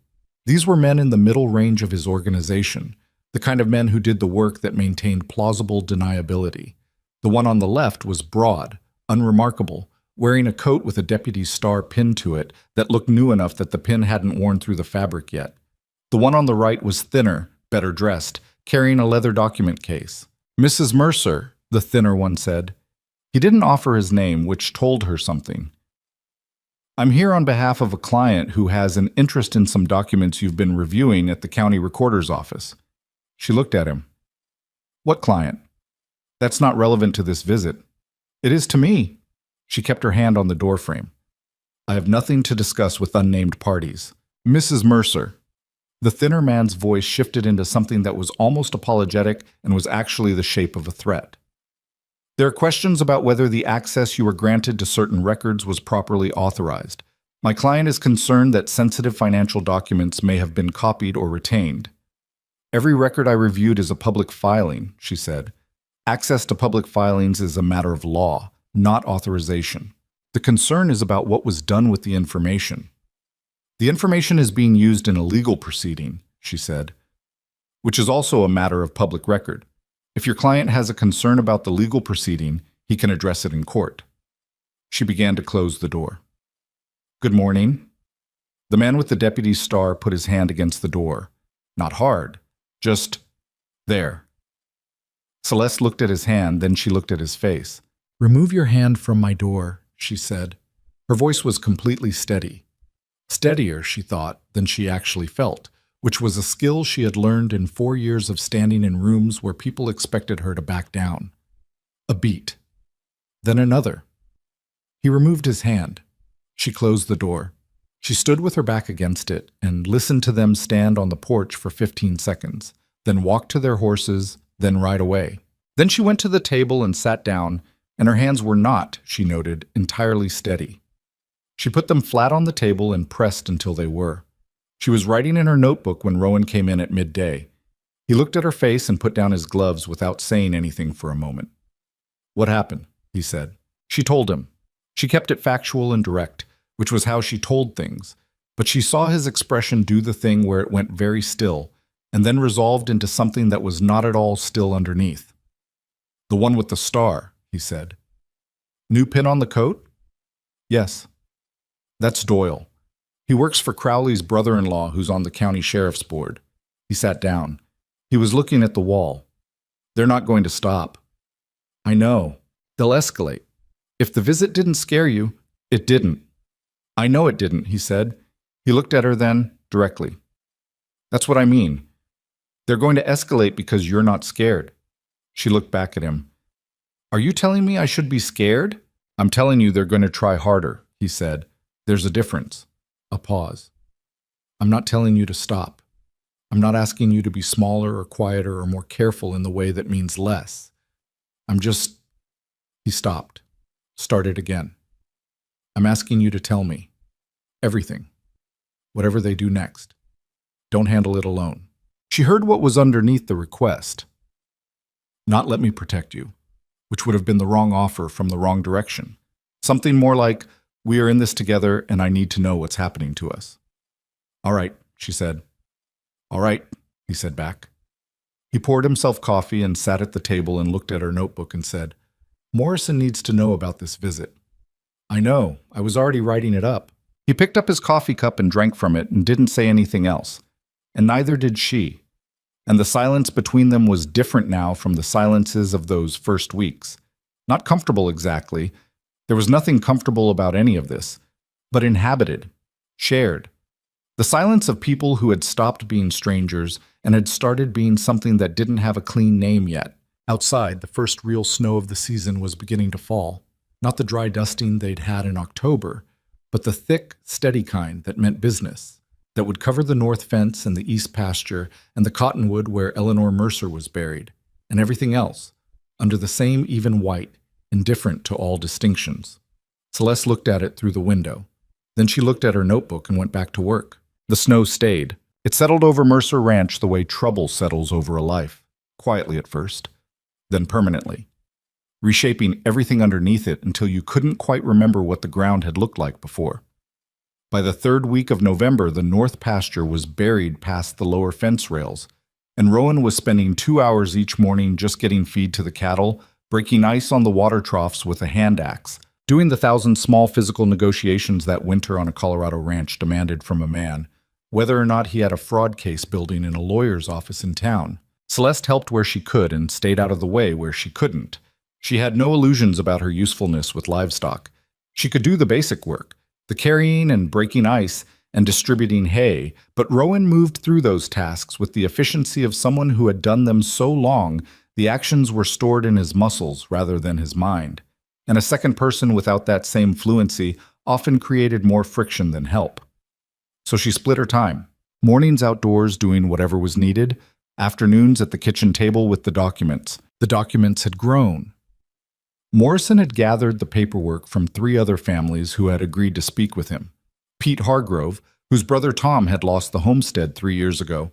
A widow named Agnes Pratt, whose 20-acre property on the South Road had been foreclosed the previous spring. And a cattle farmer named Del Wickies, who had managed to delay his own foreclosure through the accident of having a cousin in the county assessor's office who had quietly flagged an irregularity that nobody had followed up on until now. Each set of documents landed on Celeste's table, and she went through them with the same systematic attention she had given the first, cross-referencing with the county filing she'd copied in her notebook, building what Morrison was calling the evidentiary architecture of the case, which was a formal phrase for something that felt, from the inside, more like assembling a picture from fragments, knowing the picture was there but not yet certain how many pieces you were missing. She was doing exactly this on a Tuesday afternoon when she found it. She had been through the Pratt documents twice already and thought she'd extracted everything useful. Agnes Pratt's note had the same transfer clause deficiencies she'd found in the Mercer documents. Different numbers, same structural problem, and she'd noted it and moved on. But on the second pass, she'd found a letter tucked inside the back fold of the document case that Morrison had either not noticed or not recognized as significant. A letter from Crowley's holding company to Agnes Pratt, dated 4 months before the foreclosure action was filed. The letter informed Agnes Pratt that her account had been reviewed and her outstanding balance adjusted to reflect a penalty assessment under Section 7 of the original note. Section 7. Celeste pulled Agnes Pratt's original note from the stack and turned to Section 7. She read it. She read it again. Section 7 outlined penalty assessment conditions, specifically the conditions under which additional fees could be added to the principal. The language was standard and dense. She had read it before and moved past it, but now she read it alongside the letter and she saw what she had missed. The penalty assessment Crowley's company had applied to Agnes Pratt's account was not authorized under Section 7. The conditions required to trigger the penalty hadn't been met. The adjustment had been made without legal basis. It had inflated Agnes Pratt's outstanding balance by $400, which had pushed her account past the default threshold, which had made the foreclosure action possible. They hadn't just used a defective transfer clause.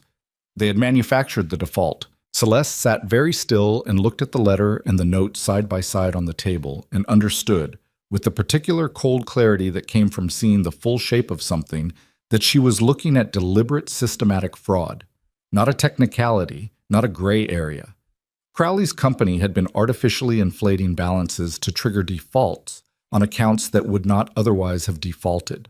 They had been creating the conditions for foreclosure and then executing the foreclosure and then selling the properties, and they had been doing it to people who didn't have the legal knowledge to see what was happening to them. She thought about Tom Hargrove selling everything he owned and taking his family to Kansas. She thought about the baby born in the first Kansas winter. She thought about 9 families in her notebook and 31 completed foreclosures in the county records. She thought about Victor Crowley in his good suit with his oiled hair and his reasonable face, arranging her marriage and calling it a favor. She got up and put on her coat and went to find Rowan. He was in the barn. She stood in the doorway and said, "I need to go to Morrison's tonight." He looked at her face. He had gotten better at reading it, or she had gotten less careful about what she let show. She wasn't sure which. He said, "What did you find?" She told him, standing in the barn doorway with the cold coming in behind her, and the horses watching with the mild incuriosity of animals who had decided humans were not worth tracking. She laid it out in order, factually, the way she laid everything out, but she heard her own voice and knew it wasn't entirely level. Something in it had an edge she hadn't fully controlled. When she finished, Rowan was quiet for a moment. He had been brushing Jasper when she came in, and he was still holding the brush, but he had stopped moving. "He manufactured the defaults," Rowan said. "Yes. On multiple properties. Agnes Pratt's for certain. I need to go back through the others with this in mind. I may have missed it in the other files because I wasn't looking for penalty assessments specifically." She paused. "If the pattern holds, it's not 9 questionable cases. It's a systematic operation." Rowan set the brush down on the stall rail. He turned and looked at her fully, and his face had that quality again. The controlled underneath quality. The door that looks closed thing. But there was something else now, too. Something that wasn't controlled at all and wasn't trying to be. "This is enough," he said. Not a question. "This is more than enough," she said. "This is the case Morrison needs. This isn't just a contested note. This is evidence of a deliberate scheme to defraud property owners across the county. This is criminal territory." The word criminal sat between them in the cold barn air. "He's not going to let it get to a courtroom without a fight," Rowan said. "No. He's going to come after us." "He already is," she said. The men at the door were the beginning. He's had 4 weeks since Morrison filed, and he's had time to figure out that this is bigger than one disputed note. He knows what we're building. She looked at Rowan steadily. which means we have to move faster than he does. Rowan picked up his coat from the stall gate. I'll saddle Jasper. It's past dark. Morrison said come when you have something significant. He was already reaching for the saddle. You have something significant. The ride into town was the coldest Celeste had made since arriving in Colorado, the temperature having dropped the way it did on clear winter nights. Fast and indifferent, the sky brilliant and freezing above them, the road a pale strip between walls of dark pines. She rode the mare Rowan had given her use of, a sorrel named Ruth, who was sensible and sturdy and had the good quality of not requiring much conversation. Rowan rode Jasper beside her, close enough that she could hear his breathing in the cold air. They didn't talk much on the road. There wasn't much to say that the documents hadn't already said. Morrison opened his door in his dressing gown, looked at them both for a moment, and stepped back to let them in without comment. He was that kind of man, Celeste had decided. The kind whose response to being woken at 9 in the evening by a rancher and his wife with new evidence was to put the kettle on and sit down. She laid the letter in the relevant section of Agnes Pratt's note on his desk and explained what she'd found in the same precise way she'd explained it to Rowan. Morrison listened without interrupting, which was his habit. He absorbed information in full before responding, which she appreciated because it meant his responses were actually responsive rather than just reactive. When she finished, he was quiet for 30 seconds. Then he said, "The penalty assessment. Unauthorized under the terms of the note." And it was the assessment that pushed her over the default threshold. By exactly enough, not by more. She met his eyes. That's not a coincidence. If it were careless, the number would be approximate. It's precise because it was calculated. Morrison stood up and went to his cabinet where he kept his own case files and pulled out the Mercer documents. He opened to a page, found a section, read it. His jaw shifted. "The Mercer note," he said slowly. "There's a penalty assessment here as well. I noted it but characterized it as a processing fee. It's described differently." He set the page down and looked at Celeste. "I may have been wrong about that." "I thought it was a processing fee too," she said, "the first time through." If the Mercer account also had an artificially inflated balance, then the debt threshold was manufactured there too, Celeste said, which means the entire basis for the foreclosure threat was created deliberately. She paused. Which means the marriage arrangement was coerced using a fraudulent legal premise. He didn't just use a defective note. He built the crisis. The room was very quiet. Morrison looked at the documents on his desk. Rowan looked at the floor, which was his way of processing things that were bigger than expected. Celeste looked at Morrison and waited. "We need to go to the district court," Morrison said. "Not the county court. District. This is above the county level, and frankly, I don't trust the county bench on anything Crowley adjacent anymore. I should have felt that way sooner." He looked up. "I can file a fraud complaint with the district by end of week. But I need your depositions, both of you, this week. And I need Agnes Pratt and Pete Hargrove and Del Wickies to come in and give theirs." He paused. "And I need you to understand that when we file at the district level, it becomes public record immediately. Every newspaper in the county will have it within days." "Good," Celeste said. Morrison looked at her. "That's what you want." "Crowley's power in this county is based on controlling the story," she said. "He controls it because people only hear his version. The moment this is public record, his version competes with documents." She held his gaze. "Documents don't care who he knows." Morrison looked at Rowan. "File it," Rowan said.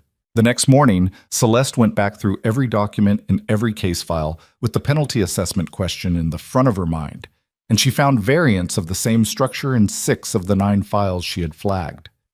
6 cases where the outstanding balance had been adjusted upward by a calculated amount, enough to trigger default, presented in language designed to look like routine accounting rather than what it was. She also found in the Wikis file something she hadn't expected, a copy of an internal memorandum. She had no idea how it had ended up in Del Wickies' documents. Possibly Wickies' cousin in the assessor's office had slipped it in. Possibly it had been misfiled. Possibly whoever was supposed to remove these things had made an error in the Wickies case.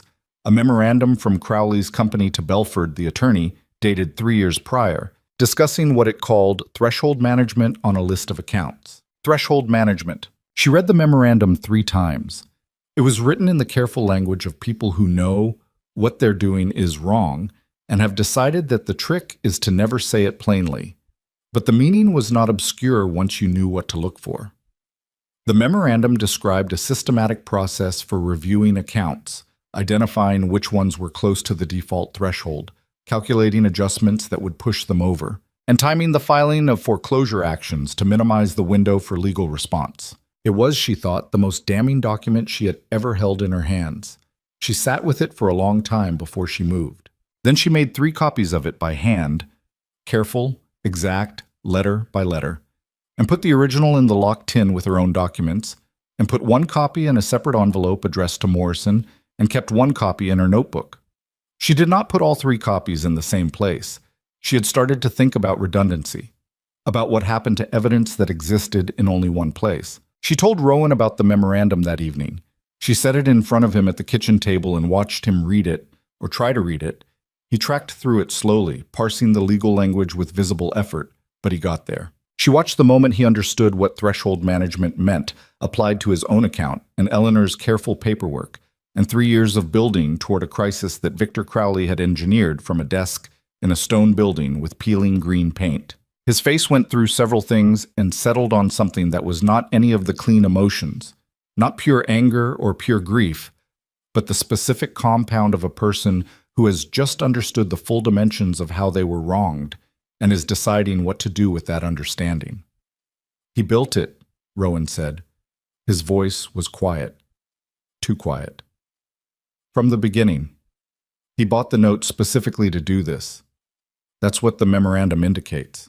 He planned to take my ranch before he ever sent me that demand letter. Yes. Eleanor was already sick, he said, and then he stopped. He looked at the table. She was already sick when the note transferred. She was managing the paperwork from bed the last 6 months. She caught it. She caught something was wrong. She told me the numbers didn't feel right, and I told her. He stopped again. His hands were flat on the table, pressing down the way he did when he needed his body to hold something his face couldn't. I told her not to worry about it. Celeste didn't say anything. There was nothing to say to that kind of regret that wouldn't sound hollow. She just sat with it and let it be what it was. After a minute, he said, "She would have figured it out if she'd had time." She did figure it out, Celeste said quietly. She kept every document. She kept the original application. She kept the fee schedule. She put everything in a box and she latched it and she put it under the bed. She paused. She gave you everything you needed. She just couldn't tell you what to do with it. Rowan looked at the table. She expected you to find it eventually, Celeste said. That's why she kept it. He was quiet for a long time. The fire in the stove burned steadily. Outside, the wind moved through the pines in that ocean sound way that Celeste had grown to know as the particular voice of this place. The sound of Mercer Ranch at night, in winter, which she had heard every night for 6 weeks now, and which she had stopped noticing as foreign. "I want to bring Maisie home," Rowan said finally. Morrison said to wait until after the district filing. I know what Morrison said. He looked up. "She's been at the Fenners for 2 weeks. She sent another note yesterday asking when she can come back." He paused. "She asked if you were still here." Celeste looked at him. "What did you tell her?" "I told her you were still here and you were busy and we'd bring her home as soon as it was safe." He held her eyes. "She said to tell you she's been doing her arithmetic." Something moved through Celeste's chest, quiet and unasked for. She pressed it somewhere manageable. "She can come home after the filing," she said. "That's 3 days. Morrison said once it's public record, there's less reason for Crowley to do anything to us directly. Anything that happens to us after a public filing points straight back at him." 3 days, Rowan said. 3 days. He nodded. He picked up the memorandum, looked at it once more, and set it back down. "I want to be in the courtroom," he said. "When this goes to hearing, I want to be in that room." "We'll both be there," she said. "I know." He looked at her and his expression was not the complicated closed thing she had spent 6 weeks learning to read. It was simpler than that, plainer. The expression of a man who has not had a person beside him for 2 years and has noticed, with the specific surprise of someone who had stopped expecting it, that there is someone there now. I mean, I want us to be there together, both of us. He paused. You've done most of this. The finding, the reading, the thinking. You did this. Morrison did the legal work. You handed Morrison the ammunition, Rowan said. You found what Eleanor started. He stopped, recalibrated, tried again. I'm trying to say something and not managing it very well. You're managing it fine, she said. I'm trying to say thank you. I know, she said. A pause, then, is that all you're going to say back? She almost smiled. I'm still deciding. He looked at her for a moment with something in his eyes that was not quite humor and not quite something else, and was probably both. Then he looked at the memorandum again, then at the stove, then at his coffee cup. 3 more days, he said. 3 more days, she confirmed. The district filing went in on a Friday. By Saturday morning, the Coldwater Bluff Courier had a partial account of it on the front page, not because anyone had told the editor directly, but because public filings were public, and at least 2 people in the county recorder's office had read the filing and told their wives, who had told their neighbors. By Saturday afternoon, the account was reasonably complete in its broad facts. The Mercer Ranch fraud case, the systematic nature of the allegations, the number of families named, the word that there was documentary evidence. Morrison had warned them it would move fast. It moved faster than fast. By Sunday morning, there was a letter from Belford, the attorney at their door. Celeste read it at the kitchen table. It was addressed to both of them, which she noted as an acknowledgement that could not have been comfortable for Crowley to authorize. The letter proposed a private resolution, a settlement discussion, terms to be negotiated. It used the phrase mutual benefit twice, which was the legal language for, we'd like you to stop before you do more damage. She set it on the table in front of Rowan, who read it with the same slow care he'd used on the memorandum. He wants to settle, Rowan said. He wants us to go away quietly, Celeste said. That's not the same thing. You want to refuse. I want to take it to Morrison and let him advise us properly, she said. But yes, fundamentally, yes. A private settlement means confidentiality. It means nobody knows the full shape of what he did. It means the families who already lost their properties get nothing and Crowley walks away. She looked at Rowan. This isn't about us anymore. It's about the memorandum. It's about 31 foreclosed properties.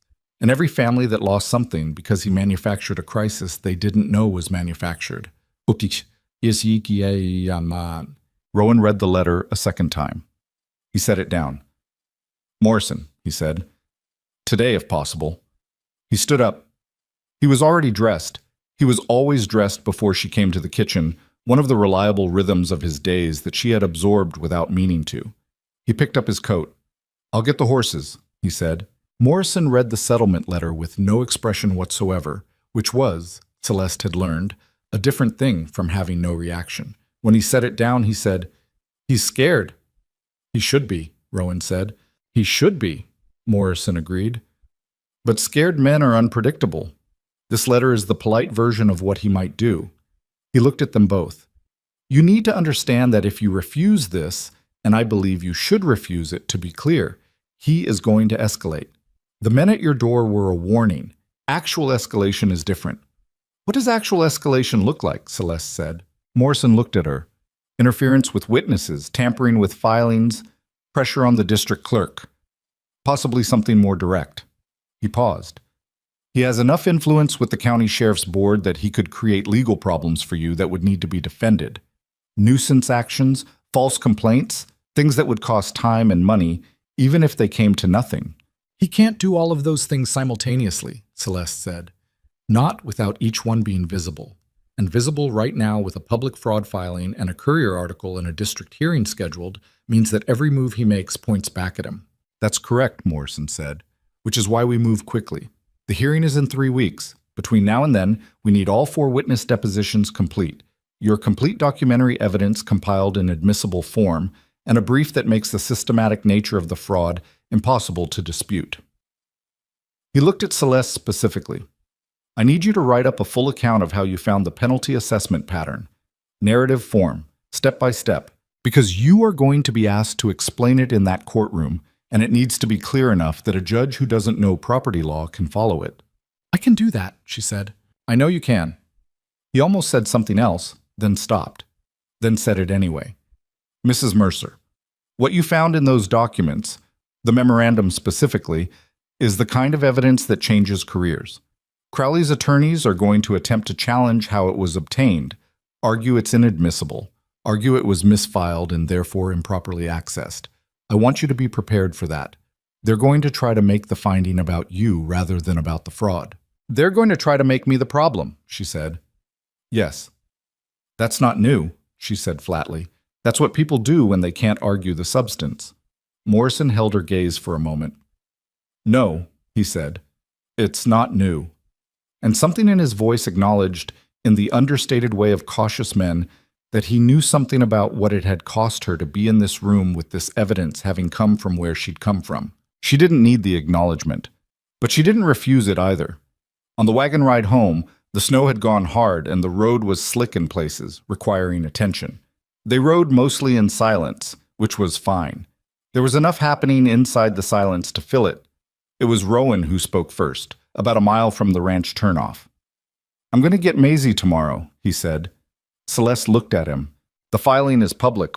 Morrison said that reduces the direct risk, and she's been gone 2 weeks, and He stopped. I'm done waiting. All right, she said. Will you come? She looked at the road. The pines on both sides were thick with snow. The branches bowed under the weight of it, and in the last light of the afternoon they were that particular shade of blue-white that Celeste had come to understand was specific to this place, this elevation, this quality of cold that was different from any other cold she'd known. Yes, she said. I'll come. He nodded once, and they went on down the road toward the smoke coming from the chimney, toward the light in the window that they had started leaving on for each other without deciding to, without discussing it, without either of them naming it as the particular kind of small and ordinary thing that means more than it looks like from the outside. The lamp was burning in the window. The snow was falling again. And 3 weeks stood between them and a courtroom where Victor Crowley was going to discover, in front of a district judge and everyone who had spent years being afraid of him, that he had miscalculated the one time it would cost him everything. The 3 weeks before the hearing were the longest of Celeste's life, and she had lived through some long stretches. Crowley did what Morrison had predicted. Not all at once. He was too careful for that. But in sequence, each move calibrated to cost them something without being traceable directly back to him. The county tax assessor's office sent a notice questioning the valuation on the Mercer South pasture, a challenge that would require a formal response and filing fees. A rumor circulated in town that Celeste had fabricated the internal memorandum, that she had forged Crowley's company letterhead, that the whole case was a desperate invention by a disgraced woman trying to rehabilitate herself through her husband's trouble. 2 of Morrison's other clients quietly withdrew their business, which Morrison reported without complaint, but which Celeste understood as a message about the cost of being associated with them. And then, 11 days before the hearing, Doyle came back.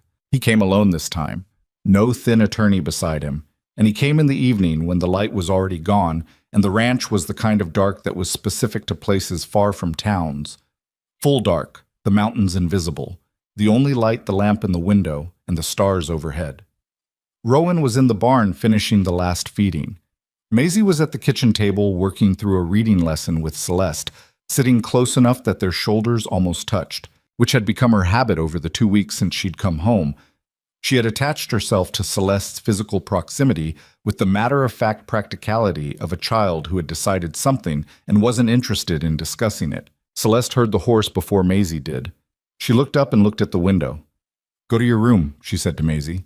Maisie looked at her face and went without arguing, which told Celeste that the child understood more about what was happening on this ranch than either adult had explicitly told her. The knock on the door was not a polite knock. It was the knock of a man who doesn't need to pretend. Celeste picked up the lamp and went to the door and opened it, and Doyle was standing on the porch in the cold with his coat open and his hands visible, which was interesting, either a signal that he wasn't there for physical intimidation or a performance of the same thing. "Mrs. Mercer," he said. "Mr. Doyle." She held the lamp up enough to see his face. "Mr. Mercer is in the barn. If your business is with him, my business is with you," Doyle said. "Mr. Crowley would like to extend a revised offer, more generous than the letter. He asked me to convey the terms personally." Mr. Crowley can convey his terms through his attorney to mine, she said. That's how legal proceedings work. He thought a more personal conversation might be productive. Doyle looked past her into the house. He also asked me to mention that your husband's daughter spends time at the Fenner household, that the roads between here and town can be unpredictable in winter. The sentence sat there. Celeste looked at Doyle for a long moment. She felt something in her chest that was not fear, or not only fear, but something sharper and more useful than fear. The kind of clarity that came from a threat being made so explicitly that there was no longer any ambiguity about what kind of man you were dealing with. Write down exactly what you just said to me, she said. Her voice was completely even. Doyle blinked. What? What you just said. Write it down. Word for word, date it. She held his eyes. Because you just threatened a child in front of a witness, and I intend to include it in our evidentiary filing with the district court on Monday morning. She paused. Or you can leave, and I won't mention your name at all. I'll simply note that an agent of Crowley's made a threatening reference to my husband's daughter, identity uncertain. Doyle stared at her. Those are your options, she said. Take the one that's better for you. He left. He didn't say anything else.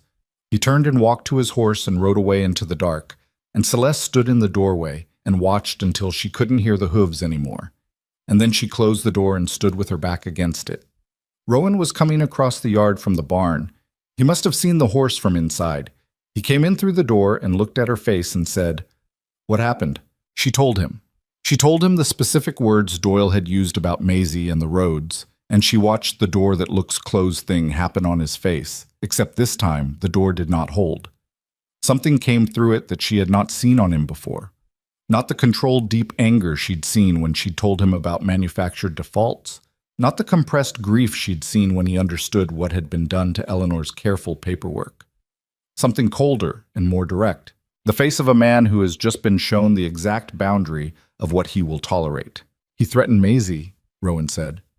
He implied it, Celeste said, carefully enough to be deniable. She looked at him. But we're going to include it in the filing anyway, because if Crowley is willing to imply threats against a child 11 days before a district hearing, then he is more desperate than we thought. And desperate men make errors. She paused. He made one tonight. Rowan looked at her for a long moment. Then he went down the hall to Maisie's room. She heard the door open, heard the low murmur of his voice, heard Maisie say something she couldn't make out. She stayed in the kitchen and added wood to the stove and put the kettle on. And when Rowan came back, his face had settled back into the thing it did, that controlled quality, but underneath it, something had shifted. She's fine, he said. I know. He sat down at the table. He put his hands flat on the wood in the way she recognized as the gesture he used when he needed to hold on to something solid. How close are we, he said, to the hearing, to having enough? We have enough, she said. We've had enough since the memorandum. What we have now is more than enough. She sat across from him. Morrison sent word yesterday that Del Wicks has agreed to testify in person. That's 4 witnesses. That's 4 accounts of the same pattern from 4 different people. Combined with the documentary evidence and the memorandum, a district judge would have to work very hard to find for Crowley. Can a district judge be bought? It was the question she had been not quite asking herself for 3 weeks. She answered it honestly. Possibly. But a district ruling can be appealed to the state level, and a state appeal becomes a state story. Crowley is powerful in this county. He is not powerful enough to suppress a state-level fraud case. She looked at Rowan. He knows that. That's why he's sending people to our door at night instead of feeling comfortable. He knows if this gets to a real courtroom, he loses. So we just have to get there. We just have to get there, she said. Getting there was not simple. On the Monday before the hearing, Morrison's office window was broken overnight. Nothing taken, nothing destroyed. Just broken. The glass inside on the floor, the cold coming in. Morrison reported it to the sheriff's office, who recorded the complaint and did nothing with a speed that suggested instruction. Morrison boarded the window himself and filed an addendum to the fraud complaint noting the incident. On Wednesday, Agnes Pratt sent word that she was reconsidering her testimony.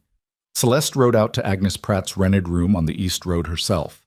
Rode out in the cold without telling Rowan where she was going until she was already on Ruth's back, because she knew he would want to come, and she needed to do this one alone. Agnes Pratt was a small woman in her 60s, with a face that had the specific geography of someone who had weathered too many things and was tired of being asked to weather more. She opened her door and looked at Celeste with exhausted wariness. "They came to see me," Agnes said.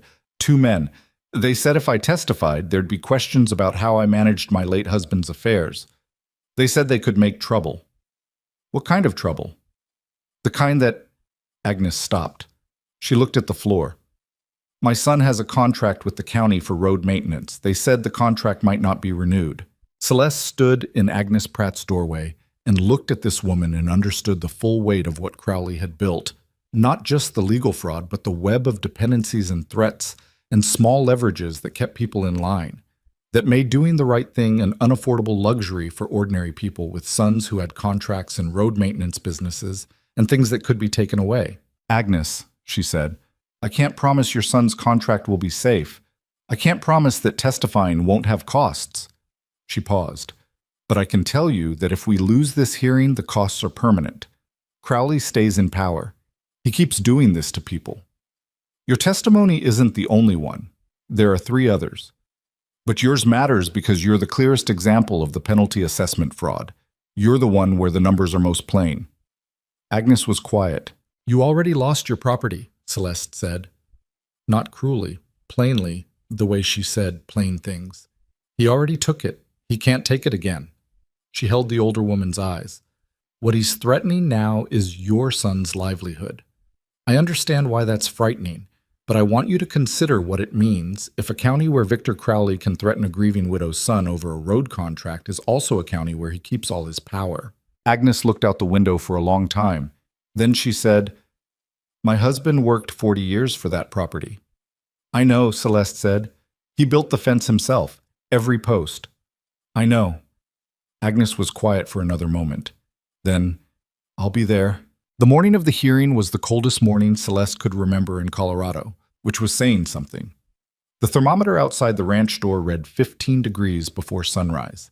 She dressed in the dark, heard Rowan already in the kitchen, came in to find coffee made, and Maisie at the table in her nightgown with her arms wrapped around herself, watching both of them with the alert seriousness of a child who understood that today was different. "Will you win?" Maisie asked. Rowan looked at Celeste. Celeste looked at Maisie. "We have good evidence," Celeste said. "We have honest witnesses. We have a lawyer who knows what he's doing." She paused. "I can't promise you will win. I can tell you we've done everything right." Maisie considered this. "Mama used to say that doing everything right doesn't always fix things." "Your mama was right," Celeste said. "But she also said it was the only thing worth doing." Rowan turned toward the stove. Celeste looked at the table. "She was right about that too," she said. The Coldwater Bluff District Courthouse was a 2-story brick building on the north end of town that smelled of wood polish and old paper and the specific anxiety of people waiting for decisions to be made about their lives. The hearing room held perhaps 40 people, and it was full. Celeste had not expected that. She had thought the threat of Crowley's retribution would keep most of the town away, and she had been wrong. Hector Briggs was there. The hardware store owner was there. Several faces she recognized from her months in town, people who had been cool or cautious or carefully neutral, sitting in the gallery rows with expressions that were hard to read, but whose presence alone was a statement. Pete Hargrove sat in the front row of the gallery with his hands on his knees and the face of a man who had driven a long way to be somewhere important. Agnes Pratt sat beside him, back straight, in the good dress that was clearly her good dress, the kind of garment saved for occasions that mattered. Crowley was there with Belford and 2 other attorneys, which told Celeste everything about how afraid he was. A man with nothing to worry about brings 1 attorney. He had brought 3. He looked across the room at her when she came in. She looked back. His face did the reasonable expression that she had seen in his bank office. The managed pleasantness of a man who had spent decades controlling situations and controlling the stories about situations. But there was something different in it today. A tightness around the eyes, a quality that was not quite certainty. Good, she thought. He should be uncertain. Morrison was already at the counsel table. He looked at Celeste and nodded once, which was his version of "we're ready." The judge was a woman, District Judge Helena Marsh, 60, with steel gray hair and the manner of someone who had been doing this long enough to be interested only in what was true and bored by everything else. She came in without ceremony, sat, looked at both counsel tables, and said, "Let's begin." What followed was not the dramatic courtroom scene that Celeste had sometimes imagined in the nights of lying awake reconstructing documents and calculating risks. It was methodical and slow, and occasionally tedious, and completely, entirely real.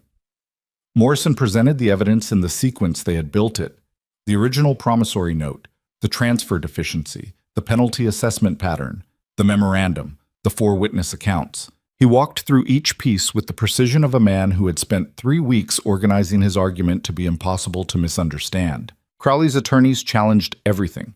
They challenged the memorandum's chain of custody, which Morrison had anticipated and countered with Paulson's testimony about the filing records.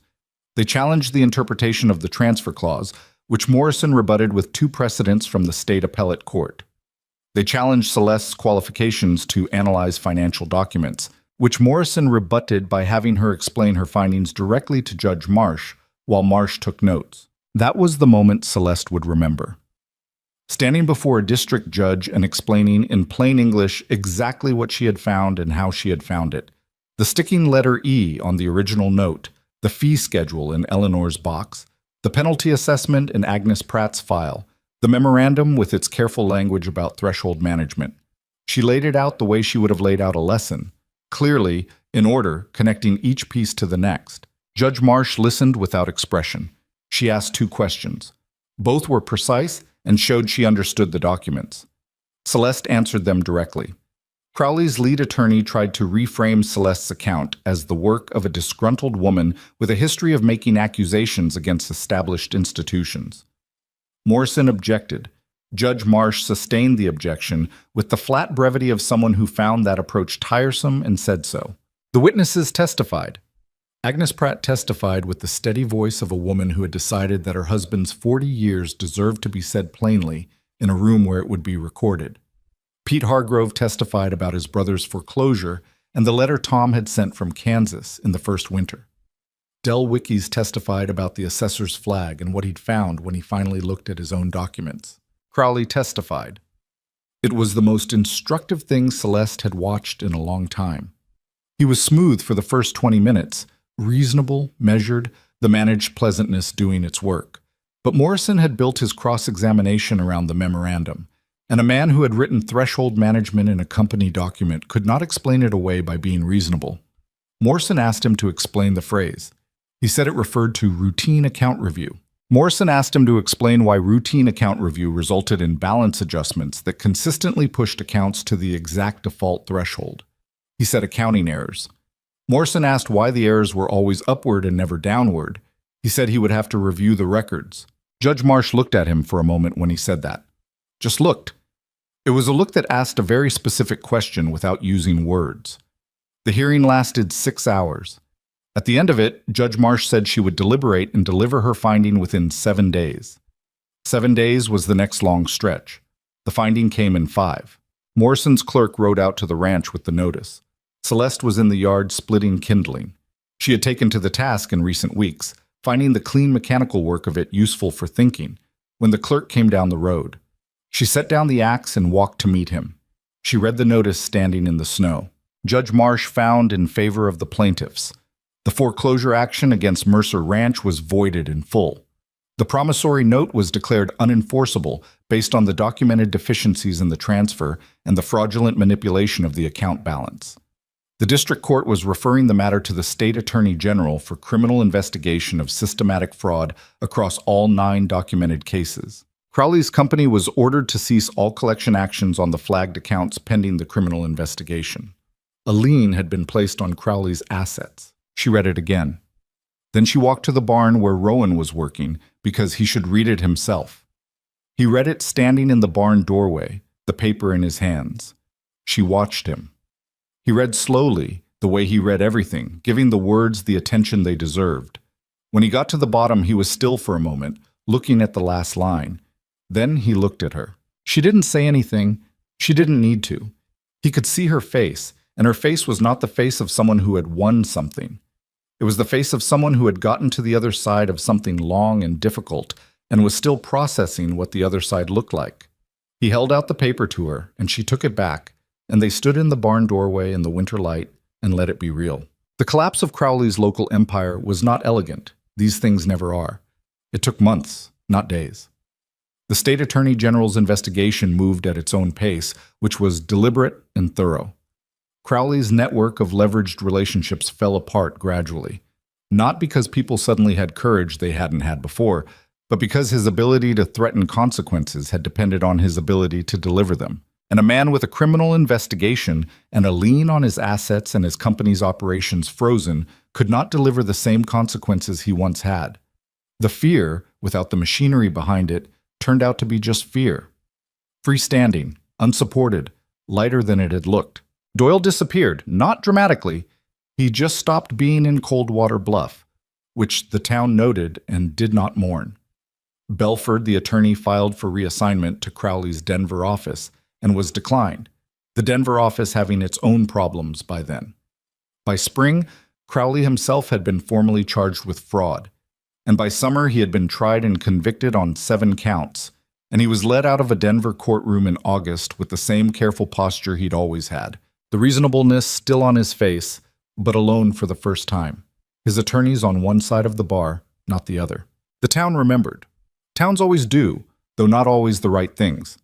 What Coldwater Bluff remembered, in the months after the hearing, was not its own fear.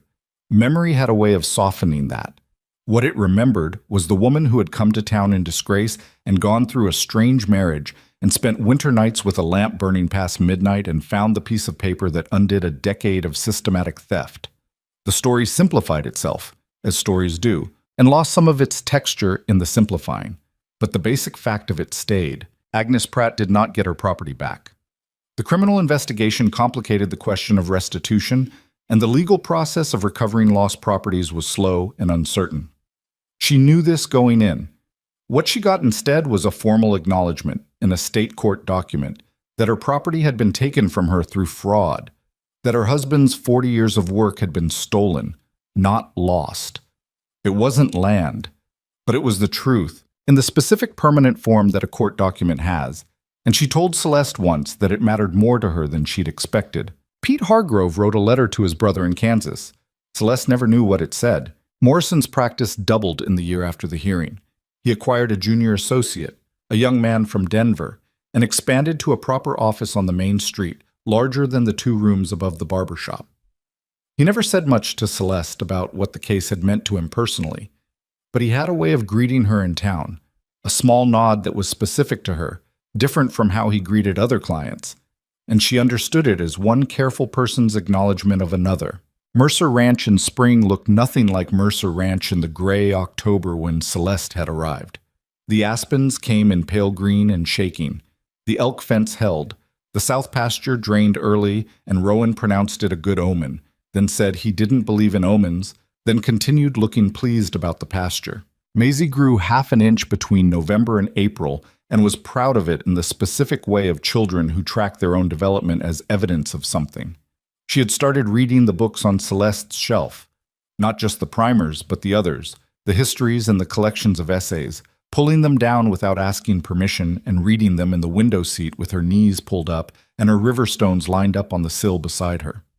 When Celeste noticed and said nothing, Maisie had looked at her with a testing expression, waiting for the objection that didn't come. After that, she read openly. There was an afternoon in April when Maisie was in the window seat with a book, and Rowan was outside, and Celeste was at the table with a different kind of paperwork. The papers for establishing a school, which she had been quietly working toward since December, a one-room building on the east edge of the ranch property, open to the children of families in the surrounding area who had no school within reasonable distance. She had written to the county education office and received a cautious response that was not a yes but was not a no, and she was working through the formal application. She looked up at Maisie in the window. Maisie was not reading. She was looking at Celeste. "What?" Celeste said. "Are you going to stay?" Maisie said. "Easy." Celeste set down her pen. She thought about the 2 rooms above the hardware store. She thought about a courthouse in October and a ring that had been slightly too large and was still slightly too large, but that she had stopped noticing most of the time. She thought about a lamp burning past midnight and a box of papers under a bed and a woman named Eleanor who had kept everything because she'd known the papers would matter. She thought about the specific truth that she had come to this ranch as a transaction and had stayed as something else, something that didn't have a clean name and didn't need one, something that had been built in the space between two people who had agreed not to diminish each other and had discovered that agreement was rare and more valuable than either of them had known. "Yes," she said, "I'm going to stay." Maisie nodded, with the gravity of a child confirming something she'd already decided. She went back to her book. Rowan came in from outside, bringing the smell of new grass and cold water with him, and looked at the table and at Maisie and the window and at Celeste, and he didn't say anything because he had become a person who knew when things didn't need to be said. He poured himself coffee. He sat across from Celeste at the table. He looked at the school application paper she was working on and said, "What do you need?" She told him. He listened. He asked practical questions: costs, materials, how many children, whether she needed someone to help with the building. His questions were the questions of a man who was asking because he intended to help, not because he intended to manage. She answered each one. Outside, the aspens were moving in the spring wind, their leaves not quite fully out, pale and bright and trembling. The east pasture was the color of new things. The cottonwood by the fence line, the big one, was coming into its own again after the winter. There are stories that end with the villain defeated and the property saved and the good people return to their rightful lives. And those endings are satisfying because they are fair, and fairness is one of the things people want most and receive least reliably from the world. This story has that ending. Crowley was convicted. The ranch was returned. The fraud was named and documented and placed in the permanent record. But the more honest ending, the one that took longer to arrive at and cost more to build, was this. Two people who had been used as instruments of someone else's scheme and had refused separately and then together to stay in the shape that scheme required. A man who had loved a woman he lost and learned, slowly and imperfectly, that love was not a thing that ran out. A woman who had spent 4 years being told her intelligence was inconvenient and had walked into a land she didn't know and burned lamps past midnight until the inconvenient intelligence was the only thing standing between a family and ruin. And a child who had set 3 places at the table on the first night without being asked, who had understood from the beginning what the adults around her were still working out. The school opened in September of the following year. 14 children on the first morning, ranging from 6 to 12, arriving on horseback and on foot from the surrounding ranches, their families standing at the fence line to watch with the careful hopefulness of people who had learned that good things didn't just appear, but could be built. Celeste stood at the door of the single room they had built together. Rowan and Del Wickies and Pete Hargrove's brother-in-law and 2 other men from the valley who had shown up on the building Saturday without being asked. And she looked at the 14 children filing in with their slates and their lunches and their river stones and their questions. She thought about a classroom she had been removed from 4 years ago because she had refused to be small. She thought, here is the room I should have had. Then she went inside and began.